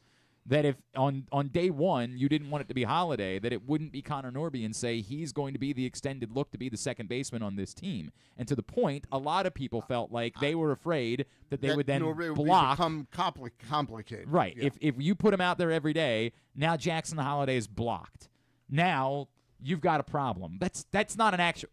There are real problems. That's not accurate to think about it that way, because if that's in fact what they did, and I think it was, that they didn't want a complication. All you've done now is create a good problem that you got. Correct. You got too many Connor good Norby, baseball players. Right, and you can trade him for more than Trevor Rogers. Correct, on the higher end of his value, or, again, find somewhere else where someone can play. Or, believe it or not, injuries do happen. That's part of the sport as well. So, yes, it was never acceptable that the answer be, well, we can't put Connor Norby here because then he might block Jackson Holiday. These are not – you are creating problems that don't exist. I'll tell you another problem I see on this team right now is they really are so afraid of what can happen in one game that they're afraid to make choices that could impact how they decide things. Why in the world, with Ryan Mountcastle out, wouldn't you at least one game want to see what Kobe Mayo looks at first base, even if it unfortunately would cost you a game? I mean, geez whiz. If you look at where Norby fits on this team next year, not Norby, Mayo, he's a first baseman for this team next year. I'm looking at it. They're not going to – I don't see them signing Ryan Mountcastle, re-signing Ryan Mountcastle, although if they let Santander go – Right, Mountcastle would still have one more year, so they'd have to trade Mountcastle. Yeah, I don't see Mountcastle being on this team next year. That's me. I think that I've always assumed that Kobe Mayo was their first baseman next year. So why wouldn't you, during this stretch, want him to be playing first base instead of O'Hearn? One game. Instead, you're having left-handers facing O'Hearn, and it's not like O'Hearn's hitting the cover off the baseball. No, not at all. For not the last remotely. 2 months. Right. He had his first home run since June 20th. Look, Mayo has certainly looked outmatched at the major league level as far as question about it. There's no doubt about that. But to the point of, his position is first base. What are we doing? Let him play some first base, particularly because I think we've got an overwhelming amount of knowledge that Ryan O'Hearn isn't really a first baseman, unfortunately. I'm fine with him at first base. What I'm more concerned about is a story I tell often about Mike Young and Floyd Rayford when Earl Weaver told me in 1986 when I was knocking Eddie Murray and the start he was under with the Orioles, and he says, you're knocking Murray and Ripken. He says, do you really think I give two rats ass about what Murray and Ripken are doing in May? He goes, those are the two guys. Yep. And the Orioles did a Mike Young assessment on Ryan O'Hearn, and I'm not trying to dump on him. He was a great player last year, and he was a great player for the first 2.5 months. Something has gotten around that all you do is don't throw him fastballs, and you're going to have a real good chance of getting him out, and his numbers have tumbled. Correct. I think he's a decent baseball player, and he's a platoon bat. That's what he is. Yep. I don't think he's I think it was a magical story, but I don't think it changed into suddenly he's a legitimate, game-changing, middle-of-the-order bat. Which is my point about why wouldn't you want to see Mayo over first base for a game? You've kind of – they don't admit things. They kind of made a decision that they don't think he can play third base. Okay? Would you agree with that? Do you think he can play third base? I think given time he could be adequate over there. But to the point, if he's going to hit, you want him not to hurt you defensively. Right. And his value is over at first base, and they are not. They're not taking advantage of a down situation that Mountcastle's hurt by taking a look at him. Instead, we're getting Emmanuel Rivera. But do you think that that they're fearing that it's a block that we can't put someone over there? No, I don't because think it's Mountcastle's job. I think they're afraid that he's going to hurt them in one game. And I guess the question is then why is he here? That really was. I mean, I know the answer is because they don't really have good options. I understand that that's part of the problem that you're dealing with. Every time you ask about any of these guys, the answer is because they don't have good options. Yep. If they had better options, those guys would be here. They've got what they've got, and that's what they've got to go with. They're still on their way to the postseason. They're still that's where we're at. And I'll tell you what. There's not one team in the American League. We can look at the National League and say that there are teams that can win the World Series. There's not one team in the American League that I'm afraid of. Afraid? Okay. No, not afraid. That I think is really better than us. They all have problems. Every team's got flaws. When you say it that way, I completely agree. Houston with Kyle Tucker back may step up. I think Houston. I don't know. Neither of the AL Central teams right now are teams that I would want to see. I'll tell you one thing. I don't want to see Cleveland in a game where they get the lead. Back end of the bullpen. Yep. And we have to face them with the lead. All right. So there you go. Baseball. Yay! Fun times here in Baltimore. Let's switch gears. Let's go to the other side of things. Let's go to the Ravens.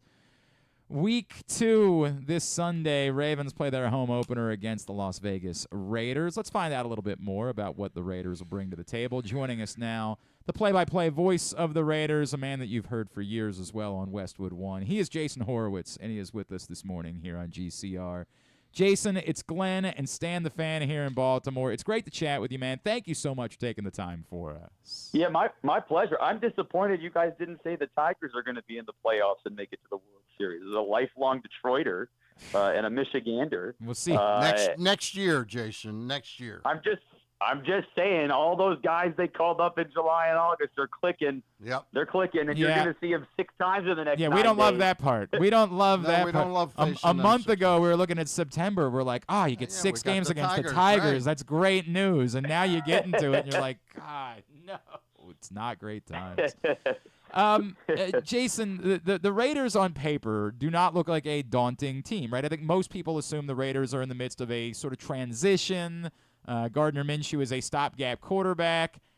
It didn't look great, obviously, in week 1. Why might we be underestimating the Raiders going into this matchup against the Ravens? Well, I felt that way during the offseason, that most people were underestimating the Raiders, and it's not just because calling games, I want them to be a playoff team, but this is a team that over the last 9 games last year, when Antonio Pierce took over, had the number 1 scoring defense during that time in the NFL. And they had a lot of takeaways. People looked at Aiden O'Connell as a guy who wasn't very good, but he didn't turn the ball over the last 4 games. To be honest, I was a little surprised that they decided to go with Gardner Minshew to start the year. But he also did complete 75% of his passes on Sunday against the Chargers. But there were just too many mistakes. The left side of the offensive line wasn't very good. But this defense is going to keep this team in every single game they play. You know, I know on paper 176 yards rushing allowed to the Chargers is a lot, but the reality is all but like 65 came on 2 runs. Right. So the reality is the Raiders' front 7 was dominating the line for the better part of 3 quarters. And then they just, too many mistakes. They were on the field too long, and we'll see what happens. So I do think the Raiders have playmakers. You know, obviously Devontae Adams, people know about. Trey Tucker's a guy with a lot of speed who's made some big plays. And, Brock Bowers is a rookie who's going to be what seems to be very good for a long time in this league. And so if the offensive line can be better this week, I think the Raiders have a shot to be in this ballgame. Jason, we know about the Raiders' defensive front. First of all, remind me, who is the defensive coordinator for the Raiders? And secondly, Patrick Graham. Who is it? His name is Patrick Graham. He's in his 3rd year as the defensive coordinator. Yeah. And tell me a little bit about their linebackers and secondary. Well, I mean, the linebackers by name aren't anybody that people generally know about. Robert Spillane was a guy who was with the Steelers for 5 years. And until his last year there, wasn't a guy that really started. And he only started like 8 or 9 games. But he came in last year, was a major impact player, is all over the field. He's very well aware. He had a 10-tackle game. He's very good. Divine Diablo is a 4th-year guy. Generally, he has gotten better as his career has gone on. He did not necessarily have a great game against the Chargers on Sunday. And then our secondary is really good. Guys, again, Nate Hobbs is one of the better slot corners in the NFL. Jack Jones, who people saw last week get ejected in the 2-point conversion in a scuffle that the Raiders had in the back of the end zone. But he got dropped. He's in his 3rd year. He got dropped by the Patriots last year for some off-field stuff. He missed some curfew, I think, when they went to Germany or England or wherever they played overseas. He got cut by the Patriots. Raiders picked him up. He goes all the way back to high school days with Antonio Pierce. He is a major impact guy. He is a guy that is got all over the ball. He's a very good corner. So this team has a good secondary. Robert Spillane's an impact player. And Christian Wilkins next to Maxx Crosby on the front makes it a daunting defense. He is Jason Horowitz, Raiders play-by-play voice. He's with us this morning here on GCR. Jason, if I could, the Devontae Adams situation on the whole, sure. Where are we at that point? How much of a storyline is that in these first few weeks? Is it a scenario where, like, hey, what the Raiders do results-wise on the field could dictate how the Devontae Adams situation plays out in the coming weeks? I guess. I mean, that's certainly going to be a storyline, right? Everyone knows that Devontae Adams' contract, he is owed a lot of money that for a wide receiver they're not going to be able to afford from a salary cap perspective moving forward for the next 2 years of his deal. So, if he were to stay with the Raiders, if he's going to be with the organization, it's something that's most likely going to have to be restructured. So I understand the storyline. He, right before week 1, came out and said it's all BS. He never talked to Deshaun Jackson. He never said he's unhappy. Everyone saw what they saw this summer from all the stuff with Netflix and receivers. That's obviously all out there, so that's all true. But I don't think Tom Telesco, the new GM of the Raiders, is looking to trade him. He even said this offseason that is not something that he was even thinking about. And so, look, if the Raiders go 2-6, and you're heading into the trade deadline, is it something that they're looking to do? Yeah. Maybe that changes, right? So to your question about results-based, I guess. But, I think that's going to have to play itself out first before they even start thinking about that conversation. What does the backfield look like moving forward? I know that this is you're hearing this, and it's the dumb fantasy football question everybody asks, right? But I think everybody was very high on Zamir White, and as the Raiders moved on from Josh Jacobs, that was thought, but I guess the thought maybe that might be a little bit more split. Do we expect that we see a lot of Alexander Mattison moving forward here in Baltimore this weekend?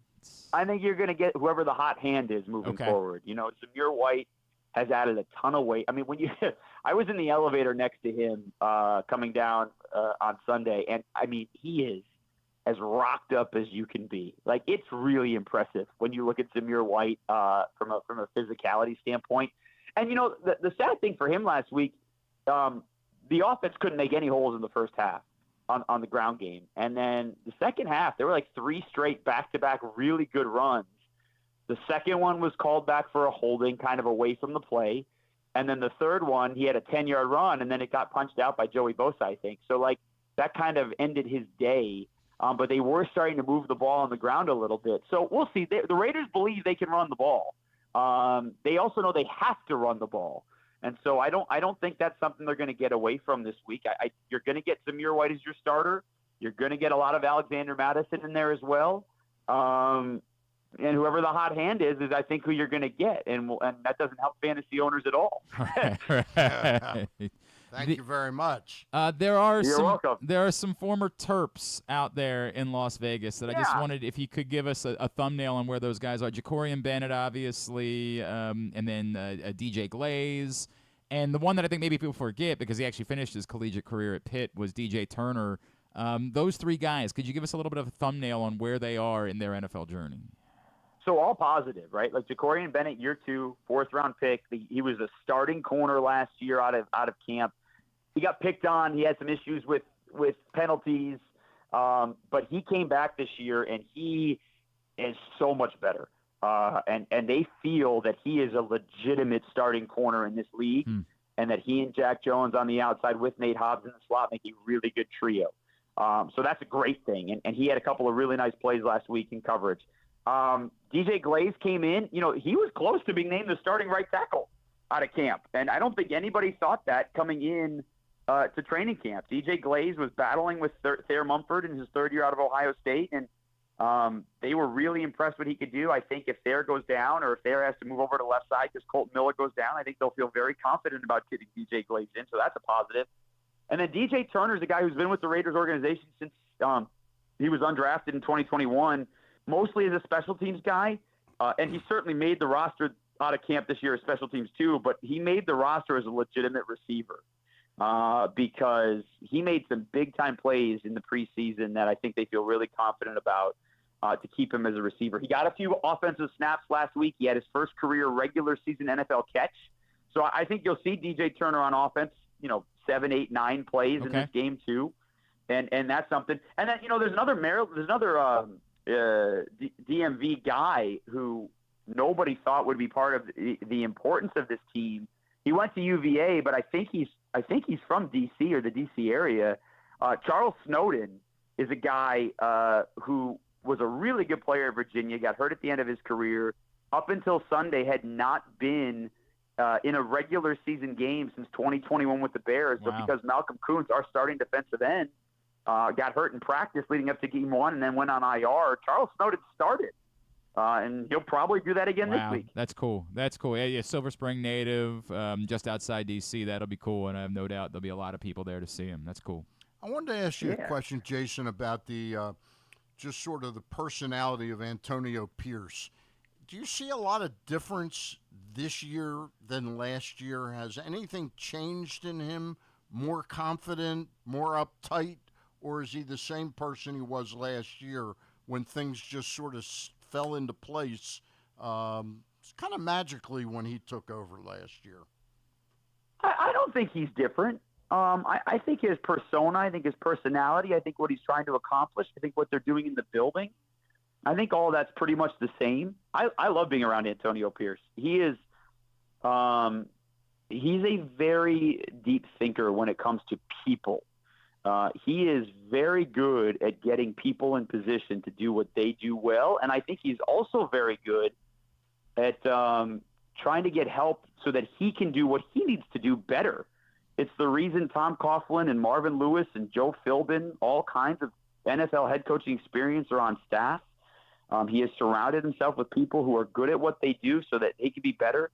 I know a lot of people criticize the 4th and 1 decision to punt the ball with 7.5 to go in the fourth quarter against the Chargers, down 16-10, I think it was. And 7 minutes to go. And I think all those things he'll take in stride, and we'll see what happens moving forward. But I like being around Antonio Pierce, and the players do too. And they play hard for him week in and week out. They do. Yeah. Okay. So before we let you go, Jason, what is the roadmap for you? If the Raiders are going to come in here on Sunday and beat the Ravens, what is the roadmap for how the game needs to go for it to work out in their way? They have to run the football. That's certainly something that's going to be important because if they can't run the football, I think they're going to struggle to protect Gardner Minshew, and that's obviously a problem. They, I hate saying you can't turn the ball over. Like when people give keys to the game, right. And easiest. Literally, you can't turn the ball over as every key every game, right? But the Raiders turned it over 3 times last week. They were -3 in turnovers, and that can't happen. So that's an obvious. But they're going to have to get the ground game going early. And then, the other one, and I think this is really important on the road, it's the Ravens home opener. They're the defending AFC champs. This crowd is always loud. It's going to be lathered up because of what happened last year and what happened last week. And, the build-up to seeing Lamar and company in the home opener again is just going to be so big. And so the Raiders are going to have to withstand that early because this is not a team that's going to be built to come back from down 14 on the road. Yeah. Although, of course, we saw Gardner Minshew come into Baltimore last season as an Indianapolis Colt and beat the Ravens. And, that's to go back to your point about him being a stopgap quarterback. Obviously, that's the case, right? Like when you bring in a guy on a deal with $15 million quarterback, you expect that to be the answer. But other than his second year in Jacksonville, which was his second year in the league, I think they were 1-7. He's a 500 quarterback in the league as a starter. And last year, if whoever the backup was to Jonathan Taylor doesn't drop the screen pass, he would have led the Colts to an 8-5 record as a starter, and they would have been in the playoffs. Yep. That is fair. That is completely fair, and we will see how it goes on Sunday. Ravens-Raiders here in Baltimore. You can follow Jason on Twitter. It's @HorowitzJason. What else is on the docket for you coming up? Where else are we seeing and hearing you? Coming up here in about 24 minutes, I don't know that I'm on terrestrial radio allowed to pump Sirius XM, but we've got our our show on College Sports Radio, Channel 84, me and the great Ben Hartsock for 3 hours. That's coming up this afternoon. Excellent. Jason. Yeah. Always appreciate it, man. Thank you for taking the time for us. Enjoy the trip in here to Baltimore, dude. Let's talk again real soon, all right? All right, guys. Thanks for having me. Appreciate it. Thank you, Jason. Jason Horowitz, Raiders play-by-play voice with us ahead of Sunday's matchup with the Ravens. Hey, County Sports Zone, we are in the throes now of high school football, soccer, field hockey, fall sports season. And all academic year long, County Sports Zone is going to be keeping you abreast. They've got scores, they've got schedules, they've got rankings, they've got all of the news for everything related to high school sports season. Go to countysports.zone. It's countysports.zone.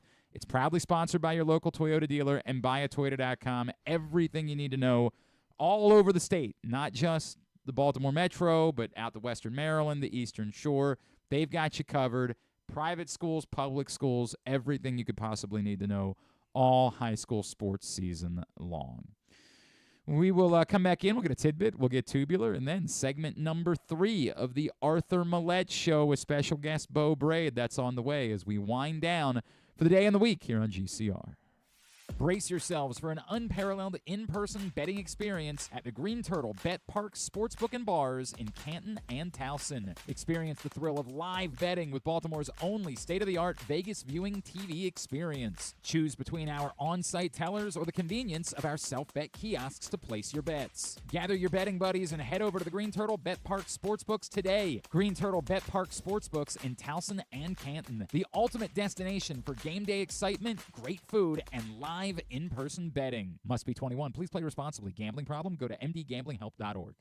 Hey Baltimore, it's number 10, Arthur Maulet, and I'm hoping you'll slot us in all season long for the Arthur Maulet Show. We will be traveling around the region all season, giving you the chance to get to know me and my teammates. There will be some football talk and a lot more. You can watch this show live on PressBox's Facebook and YouTube pages and listen every Friday night on 105.7 The Fan. Find out more at PressBoxOnline.com/Maulet. The Arthur Maulet Show, the only show in town that's a work of art. The next Arthur Maulet Show is Tuesday, October 1st at the Green Turtle in Towson. It's brought to you by Easy Pass and 1-800-GAMBLER.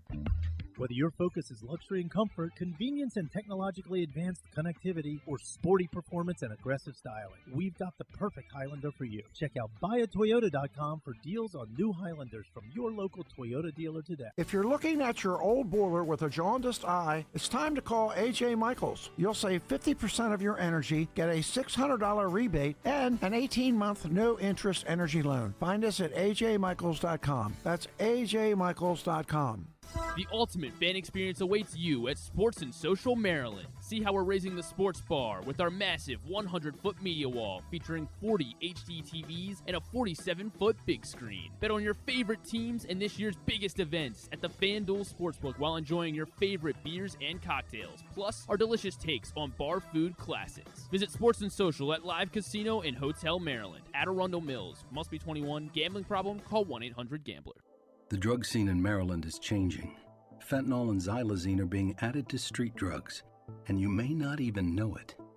Xylazine is not even intended for humans, and fentanyl is an opioid 50 times stronger than heroin, and contributed to over 80% of overdose deaths in our state. Anyone who uses drugs, even occasionally, is at risk of overdose. To learn more, visit stopoverdose.maryland.gov or call or text 988. Gambling can be a fun and entertaining experience, but there are risks involved. If you're planning on betting on the game at the casino or on your phone or computer, know your limit, stay within it. Set a budget and a time to stop. Remember, gambling isn't a financial solution, and it doesn't mix well with alcohol or drugs. Know the risks and have a plan before you begin gambling. For free and confidential services, call 1-800-GAMBLER 24/7 or go to helpmygamblingproblem.org. Driving in Maryland? Did you know an Easy Pass from DriveEasyMD.com can save you time and money? Of course you did, because you are a thrifty driver. An antenna reads your Easy Pass transponder and automatically deducts the toll from your Easy Pass account. There, you just saved money with Easy Pass, all without slowing or receiving a notice in the mail. Well done, thrifty driver, well done. Get your Easy Pass at DriveEasyMD.com. Contrary to what some people believe, I actually like this guy when he sleeps. Glenn Clark, talking sports. All right, winding down here on a Friday edition of the program, as we'll get you segment number 3 of the Arthur Maulet Show with special guest Beau Brade. Before we get out of here, we're not doing This Week in the Rest of Baseball, unfortunately, because we're into football season. Was there anything that we did? Counting on. I know that was Kumar Rocker yesterday. That was MLB debut. By the way, did I see that one of the prospect rankings lists immediately said that he wasn't ranked as a prospect, and he moved in the top 30 based on one really major. I swear. Hang on a second. I got to see if I can find this. One of the I don't think it was MLB Pipeline, because I don't think they update live like that. But somebody who does live rankings of prospects went from him being off the list to high on the list. It's very possible. Another story I was gonna. So the Twins dropped one of their draft picks. It was a 6th-round draft. Oh, I pick. did. So this is crazy. Derek Bender. This is nuts. He was tipping pitches to the opposing team. He's the catcher, and he was tipping pitches to the opposing team batters in games with playoff implications. So, and this was I guess it was low A or I forget what level it was. I mean, he was a draft pick, so it had to be one of the.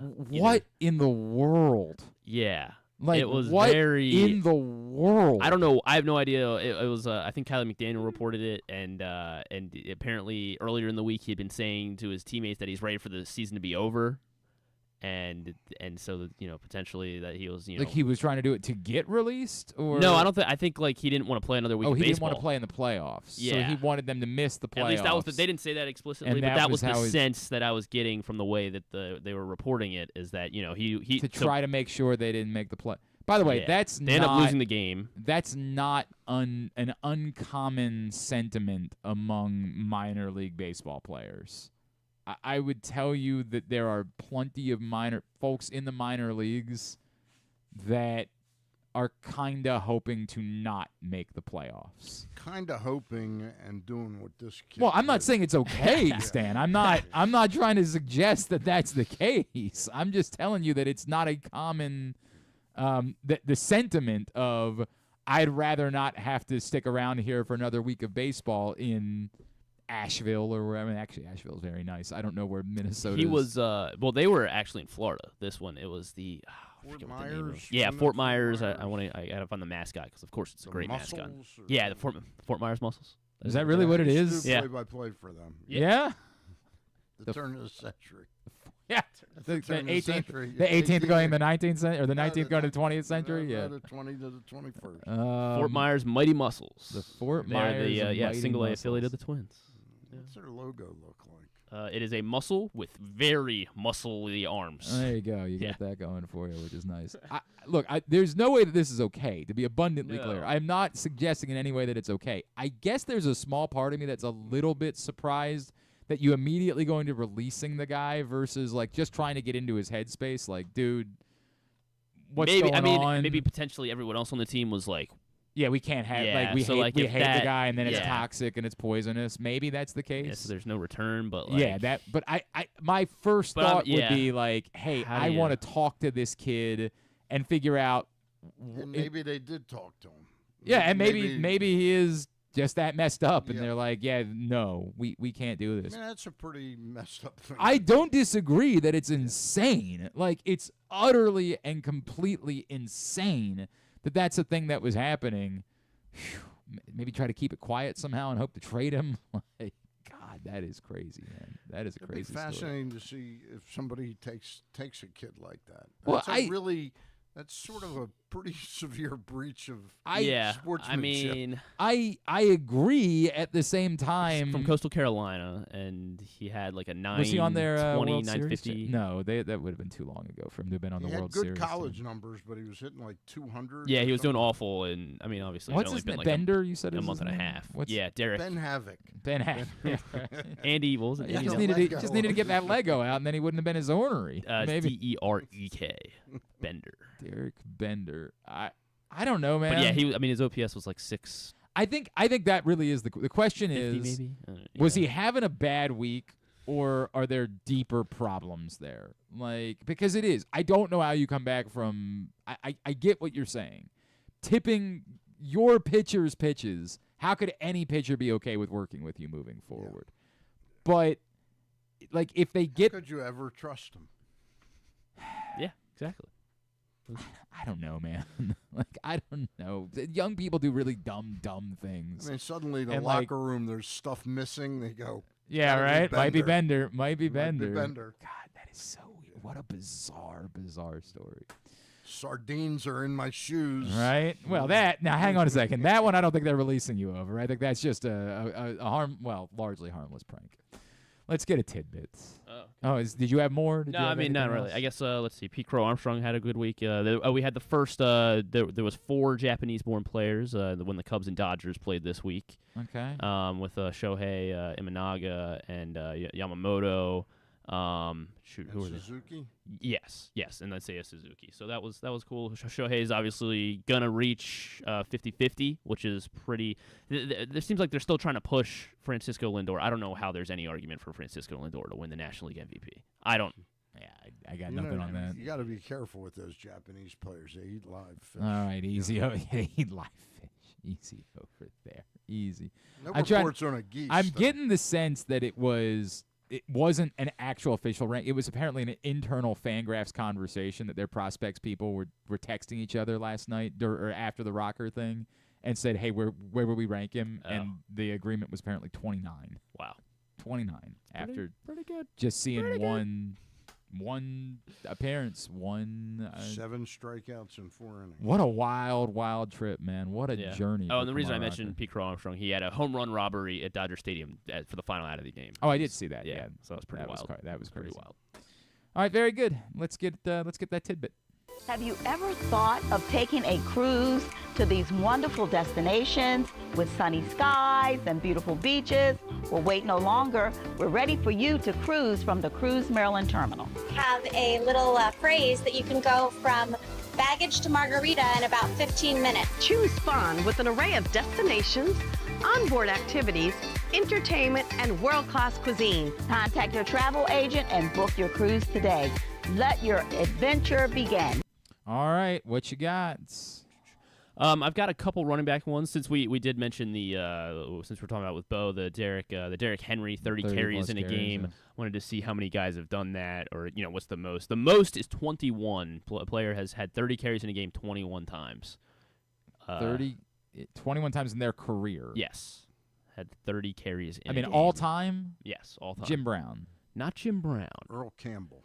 Earl Campbell's number 2. He had 20 games with 30-plus carries. Is it a real name player? Yeah. Feed me the ball. Yeah, right. Yeah. Feed me the ball. Jim Taylor. Not Jim Taylor. Because now I got to take out guys that caught the ball. Emmett. Not Emmitt Smith. Adrian Emmitt Smith had 14. Peterson. He's top 8. No AP.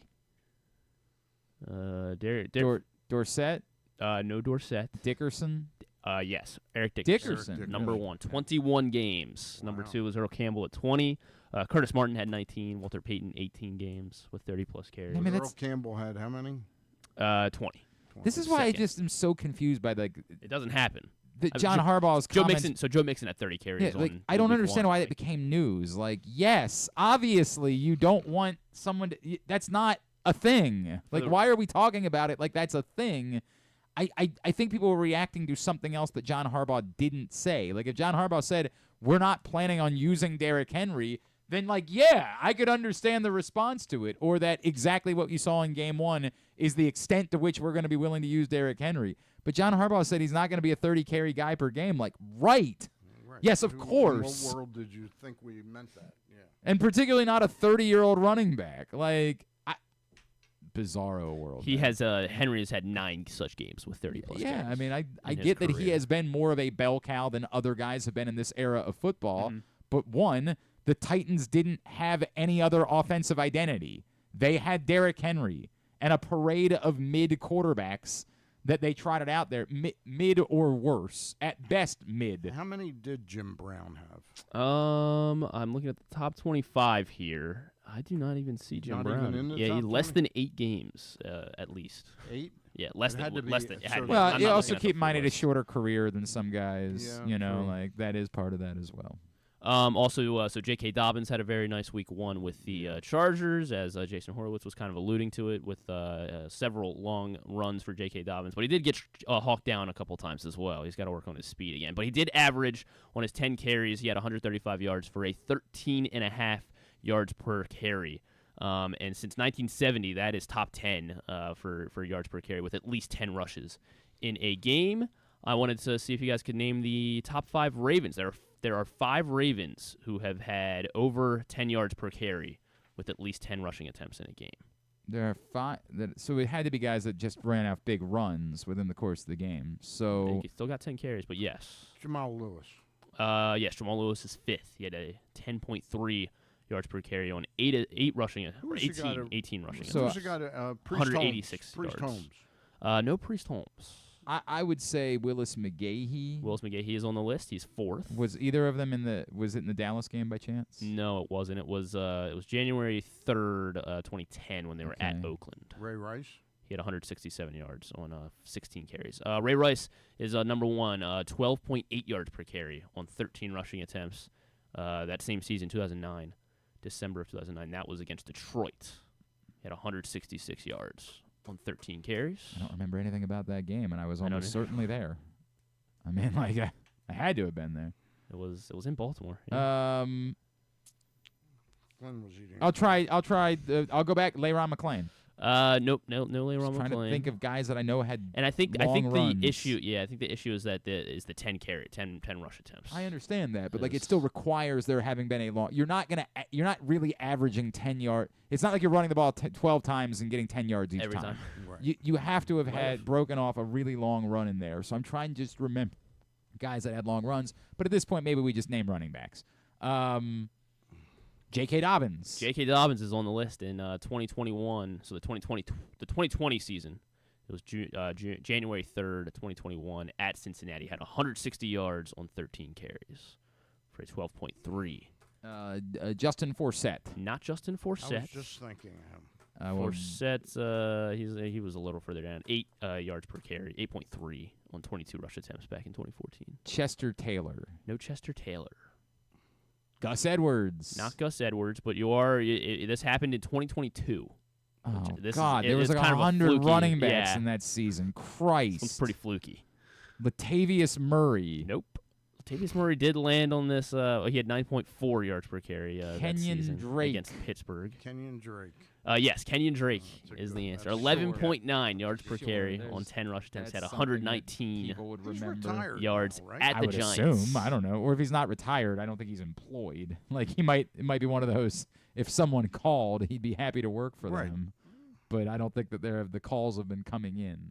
He last year spent time. Last year, Colts, Ravens, Browns, and Packers. In 2023. He'll be back this year. And a Raven, yeah. Oh, they tried to sell the Colts game, or when the Ravens lost to the Colts last year. Yeah, something like that. All right, he had that fumble. Hey, remind everybody how they can get a nice bonus. You got to go to Live Casino, especially this Sunday, because both Baltimore and Washington are home this week. And when Baltimore or Washington's football teams score a touchdown during home games this season, Live Rewards members receive $7 in a free slot play. But What's don't that, Sam? you have to put your Live Reward card in Correct. before And you want to show us how to do it? That is exactly how you do it, Sam. You put it correctly into the machine. Sunday, but I'm available the following Sunday. Okay, good. And you want to have that your Live Rewards card correctly inserted into any slot machine, be actively playing, and then you will get that $7 in free slot play, valid for slot play only. And it is at Ronald Mills. You must be 21. Please play responsibly. For help, visit mdgamblinghelp.org or call 1-800-GAMBLER. Very good. Now, let's get totally tubular for the weekend. There is a place where tradition, family, and community gather, where the aspirations of talented young competitors takes root, and where the crossroads of history, culture, and renewal come together. This spring, experience America's newest and most innovative ballpark, Meritus Park in Hagerstown, Maryland, home of the Atlantic League Flying Boxcars. Plan your getaway today. You're welcome in Hagerstown, Maryland. All right, here's what's coming up this weekend, totally tubular-wise. Orioles, Tigers, tonight, 6:40 on Masson 2. The Tigers have not announced their starter for tonight or tomorrow. According to Roster Resource, it's Brant Herter and Ty Madden in those two games, but they have not announced that. Zach Eflin for the Birds tonight. Tomorrow, 6:10 on Masson 2. Corbin Burns going for the Birds. And Sunday, 12:10 on Masson 2. Cade Povich and is it Cater or Kiter Montero? I'm not sure. All right, very good. I don't know either. Thank you. Here's what else is going on this weekend. Tomorrow, college football, ACC Network, Maryland, Virginia at 8. Flow Sports for Towson and Villanova at 3:30. Morgan State's at Ohio tomorrow at 3:30. That's on ESPN+. Stevenson and Hopkins are both on the road tomorrow as well. On Sunday, Raiders Ravens, 1 o'clock on CBS. The local game late is Bengals Chiefs at 4:25. The Fox game, Rams Cardinals at 4:05 locally. And then the Sunday night game, Bears Texans, 8:20 on NBC. And, of course, the big one this weekend, Griffin. Concordia Prep versus St. Mary's? No, yeah, do the that thing. Is a big one. Do the thing. Yeah, yes. PLL Championship Sunday. ABC, 3 o'clock. The Maryland Whipsnakes. They're going to win it Tuesday. Utah Archers for the PLL Championship on Sunday afternoon. How much did you place on that early in the season? Hey, did you get a futures? I'm just a fanatic. Oh, you're not. Yeah. You don't want to mess with. Yeah. You don't right. Can't let it cross. Yeah. Exactly. The emotions of that would be too much. Too much. Yeah. Anything non-sports, everything. There's lots of other stuff going on. All the college football, you can find it all at GlennClarkRadio.com. Anything non-sports-wise that stands out to you? Yeah, a few things. I guess the big one is obviously Jimmy Fallon and DJ Khaled are doing a golf thing tonight on NBC. You said big one, but then you said Jimmy Fallon and DJ Khaled doing a golf thing. So I'm confused by which one you meant. Did you mean it was something big, or did you mean that it was a Jimmy Fallon? No, DJ? yeah, that's the headline. Yeah, right. So Civil War is on streaming now. It's on Max. Okay, if anyone wants to watch that. Let's see what else. Lego Star Wars on Disney Plus. Rebuild the Galaxy. By the way, actually looks kind of good. Is Ben Havoc in that? Wait. By the way, Mark Hamill is though. He's back as Luke Skywalker. Whatever it was the last time I went to see a movie, whatever it was, I don't remember. Twisters. No, I didn't go see Twisters.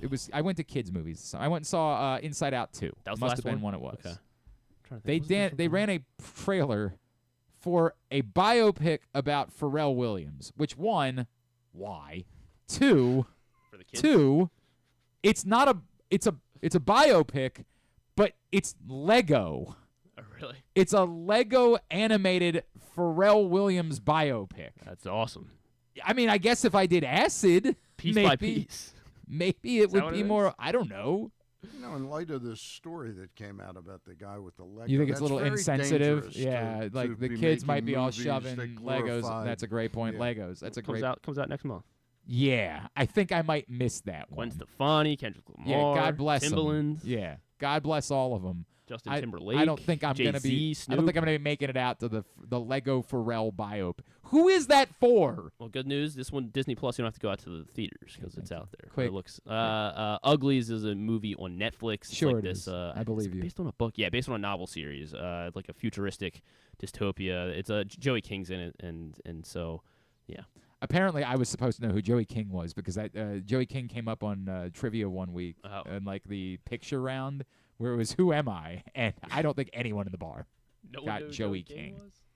Never heard of Joey King. She in was my in. life. Sure, she was. Whatever you're about to say, sure she was. I mean, I think I know her from. I thought she was in a show. I guess not. Yeah, if you say so.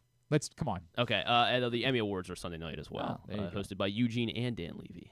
Well, I do enjoy their work. Yes. I am fans of the Levies, so that's cool. Yeah.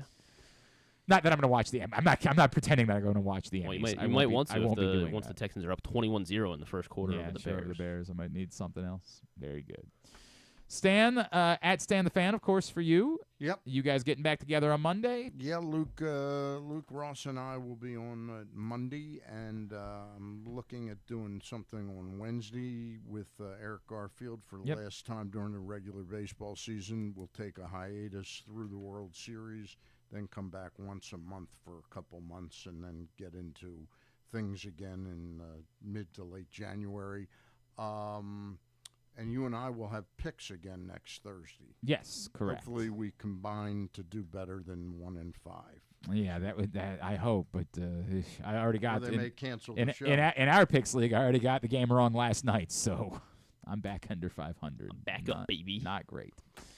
All right, very good. Thanks today. Go Wildcats tonight. Yeah. Oh yeah. Right. I'm. Well, yeah. It's either both way. Wildcats. Yeah. What are we doing? Go Concordia tomorrow. Yeah. Go Concordia tomorrow. What am I doing? Oh, I want to thank everybody who was part of the show today. Thanks to Stan. Thanks also to Jason Horowitz. Thanks to Tom Luginbill. And thanks to Beau Smolka. We'll get all that up in the greatest hits section of the. Here we go. Tab at GlennClarkRadio.com. And just one last reminder: I'll be off next Friday. I'll be in Springfield, Right. Ohio. On location. That's right. On location, doing that live reporting for us.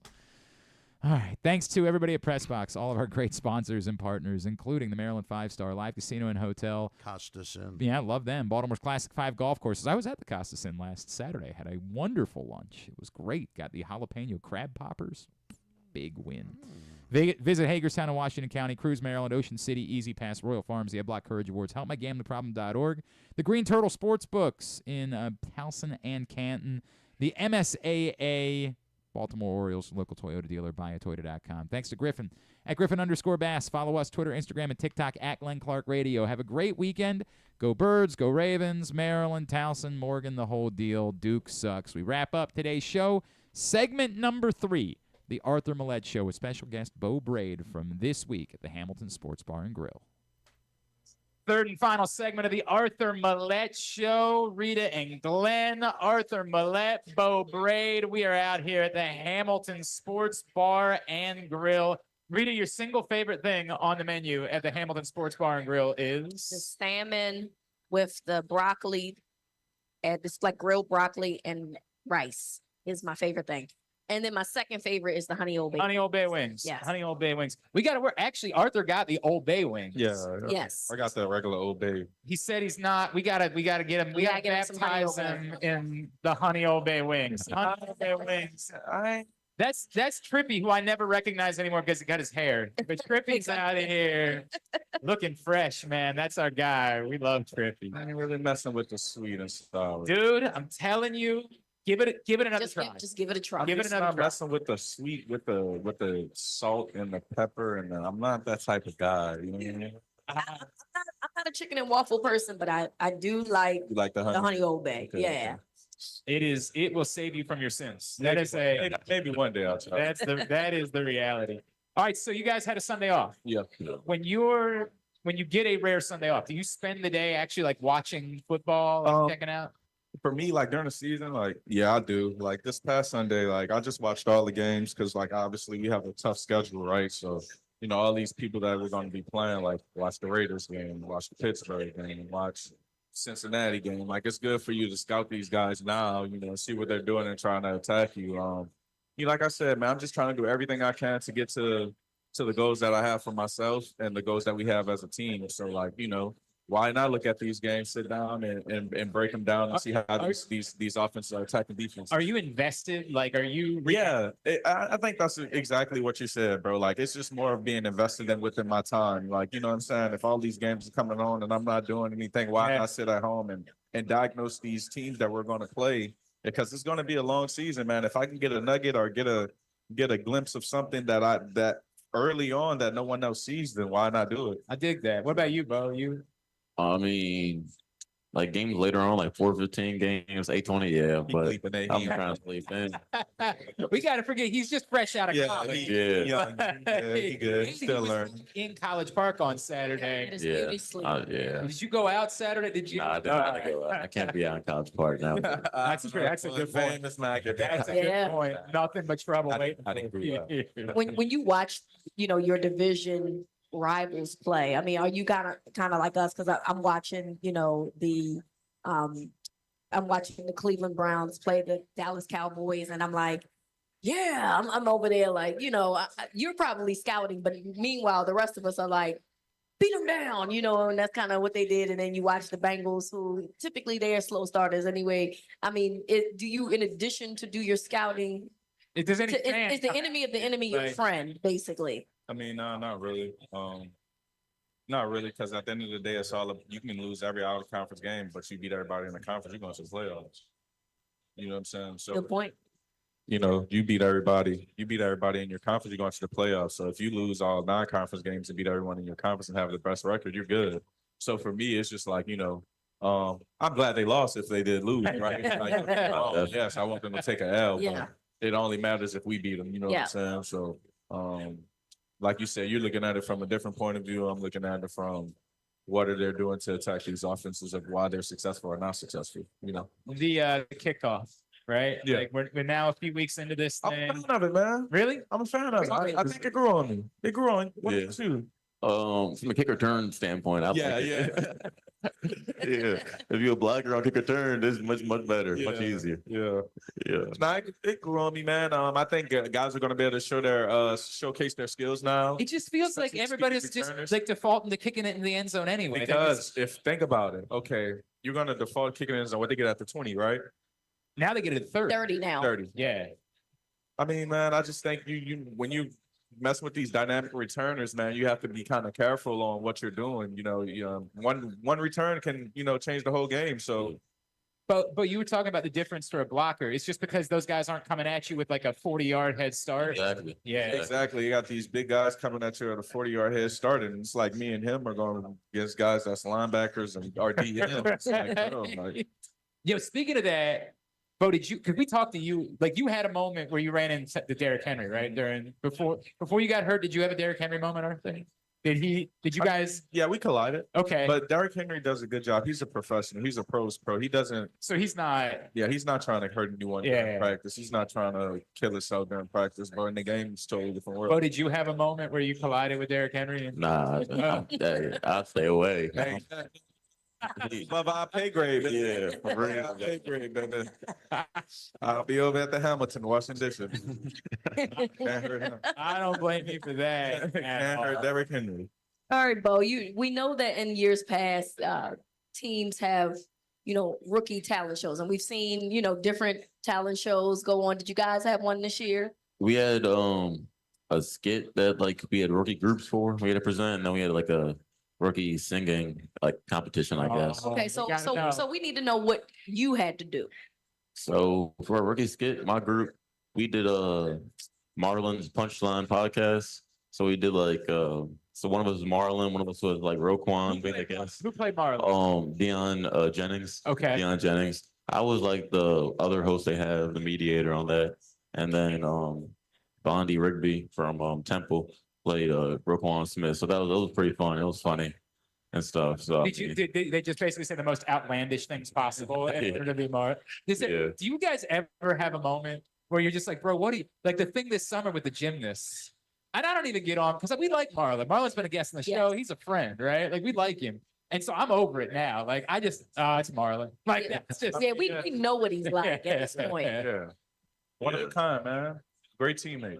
That part, no doubt. He says some wild things. Yeah, I remember when I was in college, I saw some of his tweets. I'm like, man, what? Like I might like follow him real quick. It's funny. What did you sing?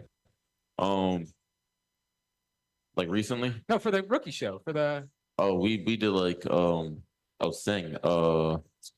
I was trying to be, in the middle. We got some, brothers on team. We got some, some more specialists, white guys. So I'm like, try to like get everybody in the middle. So I sang some country. I sang Beautiful Crazy, Luke Combs. Yeah.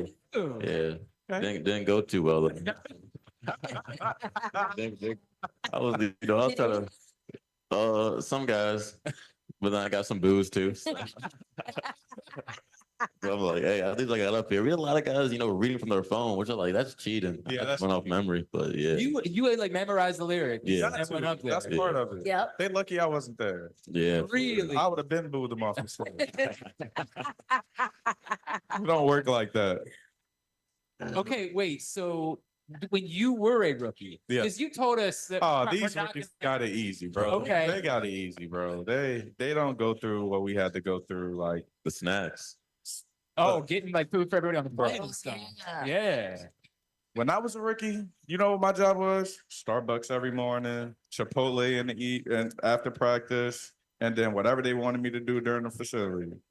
They just got to get snacks, and they'd be 2 weeks late on snacks. Oh my God. So there's no penalty for this. Practice. Oh, don't worry about it. I got it all planned out. Oh, I'm glad. Now you know. For Halloween, my brother, you gotta dress up, man. Oh, well, you they get to pick what they are for Halloween. They can pick, but it can't be trash. Okay. You gotta dress up though, my brother. So I'm gonna break the news to everybody tomorrow, but first. Wow. Go ahead and text the group chat. I mean, that's cool. See, that's not. I will be dressing up with you though, so it's all good. That doesn't seem like a penalty to me. That doesn't seem like. Nah, it is. Like they don't want to be walking around a facility in a costume. Oh, we gotta walk around.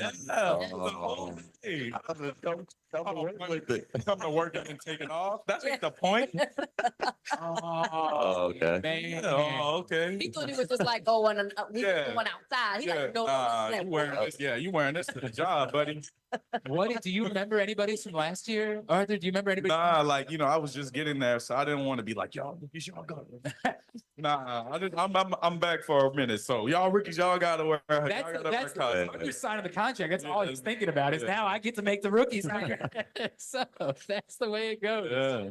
Hey, the Arthur Maulet Show is made possible by Easy Pass. Make your trip to the game easy by saving the Easy Pass way for tolls.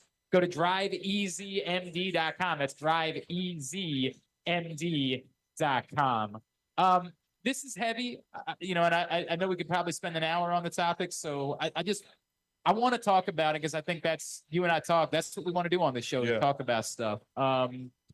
It was a weird week, and everybody's now seen the video of Tyreek Hill being detained before the game in Miami on Sunday. And I just wonder for you, and I know that question's been asked, right? Like, what if I wasn't Tyreek Hill? Yeah, man. What was going through your mind watching that, and what maybe people do not? Honestly, shout out to Tyreek because he handled it pretty well, man. To say what they were, the physicality that they were handling with, Obviously, I don't know what was said before then, but at the end of the day, words shouldn't make any man do what they've done to that guy. You know what I'm saying?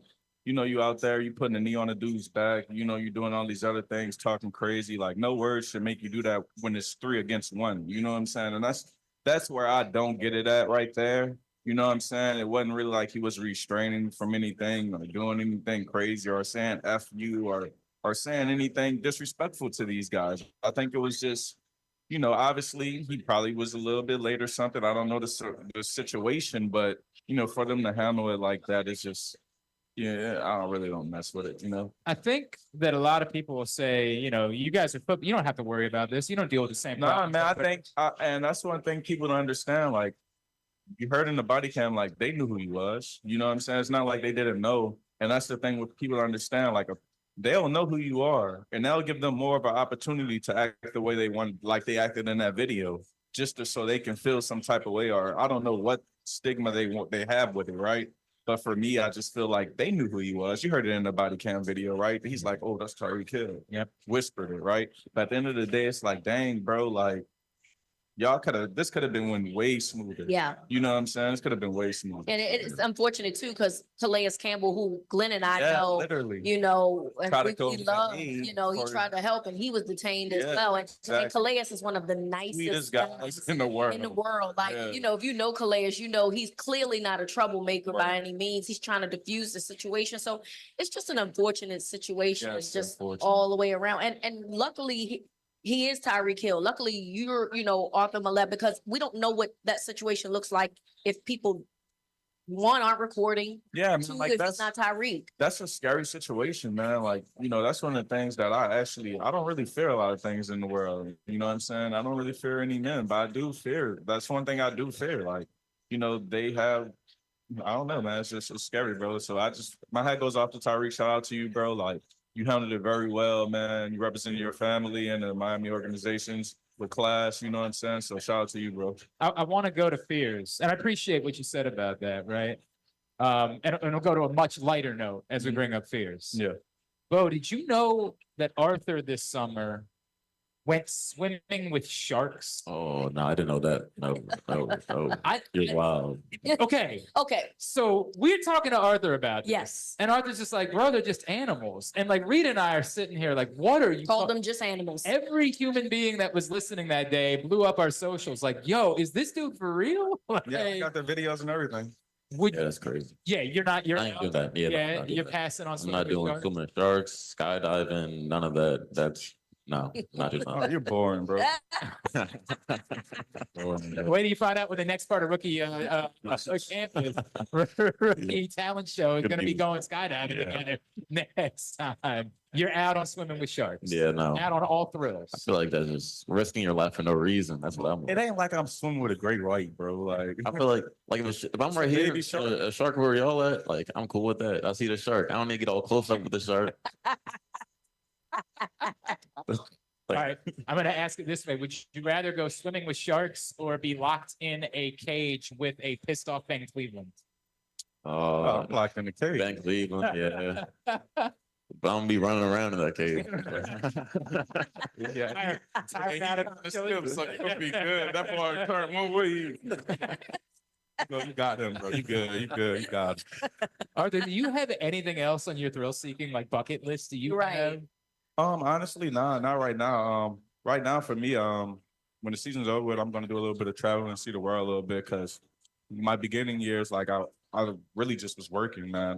You know, God blessed me to be able to kind of learn how to stay afloat and above water and be able to make a living for myself in this league for so long. So now I kind of got the routine down. So now I'll be able to kind of see the world a little bit. It's awesome, man. Yeah. Any top 3 destinations that you have? Right now, when the season's over with, hopefully it's late February. But when it's over with, Bali for a month. Okay. That's cool. Oh. Bali or Thailand? No, That's cool. I don't know yet. That's cool, man. Yeah, right? No. I might not come back. Y'all make some noise one more time, please, for Arthur Maulet and Beau Brade. Beau, I want to give you a second here because I know this is your home, right? Yeah. Like, is there anything that you're involved with at this point that you want to give plug to? Man, plug wise. You want everybody to follow you on social. Yeah, follow me on social, Beau Brade, Twitter, BeBrade02. But really just plug to my guys, you know, some of my ballers at Maryland that, you know, they've been, you know, working as hard as I am, but just didn't come out this year. So Dante Trader Jr., Ruben Hippolyte, and Glenn Miller. And I mean, that's that really. And then shout out to my boy Mace. He's a rapper upcoming, but also, well, I'll talk about it another time. But I mean, his dad's on the side we don't really talk about. Oh, so, no. Oh, wait, yeah. wait. So, Yeah, I just realized who it is. So you can listen to them, but Yeah. that's as far as we go with that. fan. Everything was going so well until that just. Oh, no, trust me, I'm not. I'm from Maryland, so I'm not a fan. I'm not a fan of them. That's my guy. Arthur, remind everybody, you got a new Twitter account. Yeah, new Twitter account, Arthur Maulet 10. Arthur Maulet 10 on Twitter. So make sure you're following that one, not the old one. That is not a thing anymore. And Arthur's going to be keeping you up to date all season long about what we're doing. Yep. This is going to be so much fun. Yeah, we're going to have fun, man. This is great. Great first night of the show. Shout out to PressBox, man. Shout out to the Hamilton for having us. Yeah. Oh, yeah. Most definitely. Shout out to everybody that came through today, too. Hey, man. shout out the East Side Raiders and the Perry Hall Gators. Yeah. Youth football shout out to you guys. Shout out those kids. That was very cool. Hey, if you're struggling with addiction, stigma keeps people from reaching out, but there is help available. For more information on what you can do about addiction, go to stopoverdose.maryland.gov. You can find out more about where we're going to be next for the Arthur Maulet Show by going to PressBoxOnline.com/Maulet. For Beau, for Arthur, for Rita, I'm Glenn. This has been PressBox's Arthur Maulet Show. We out, baby. Appreciate y'all.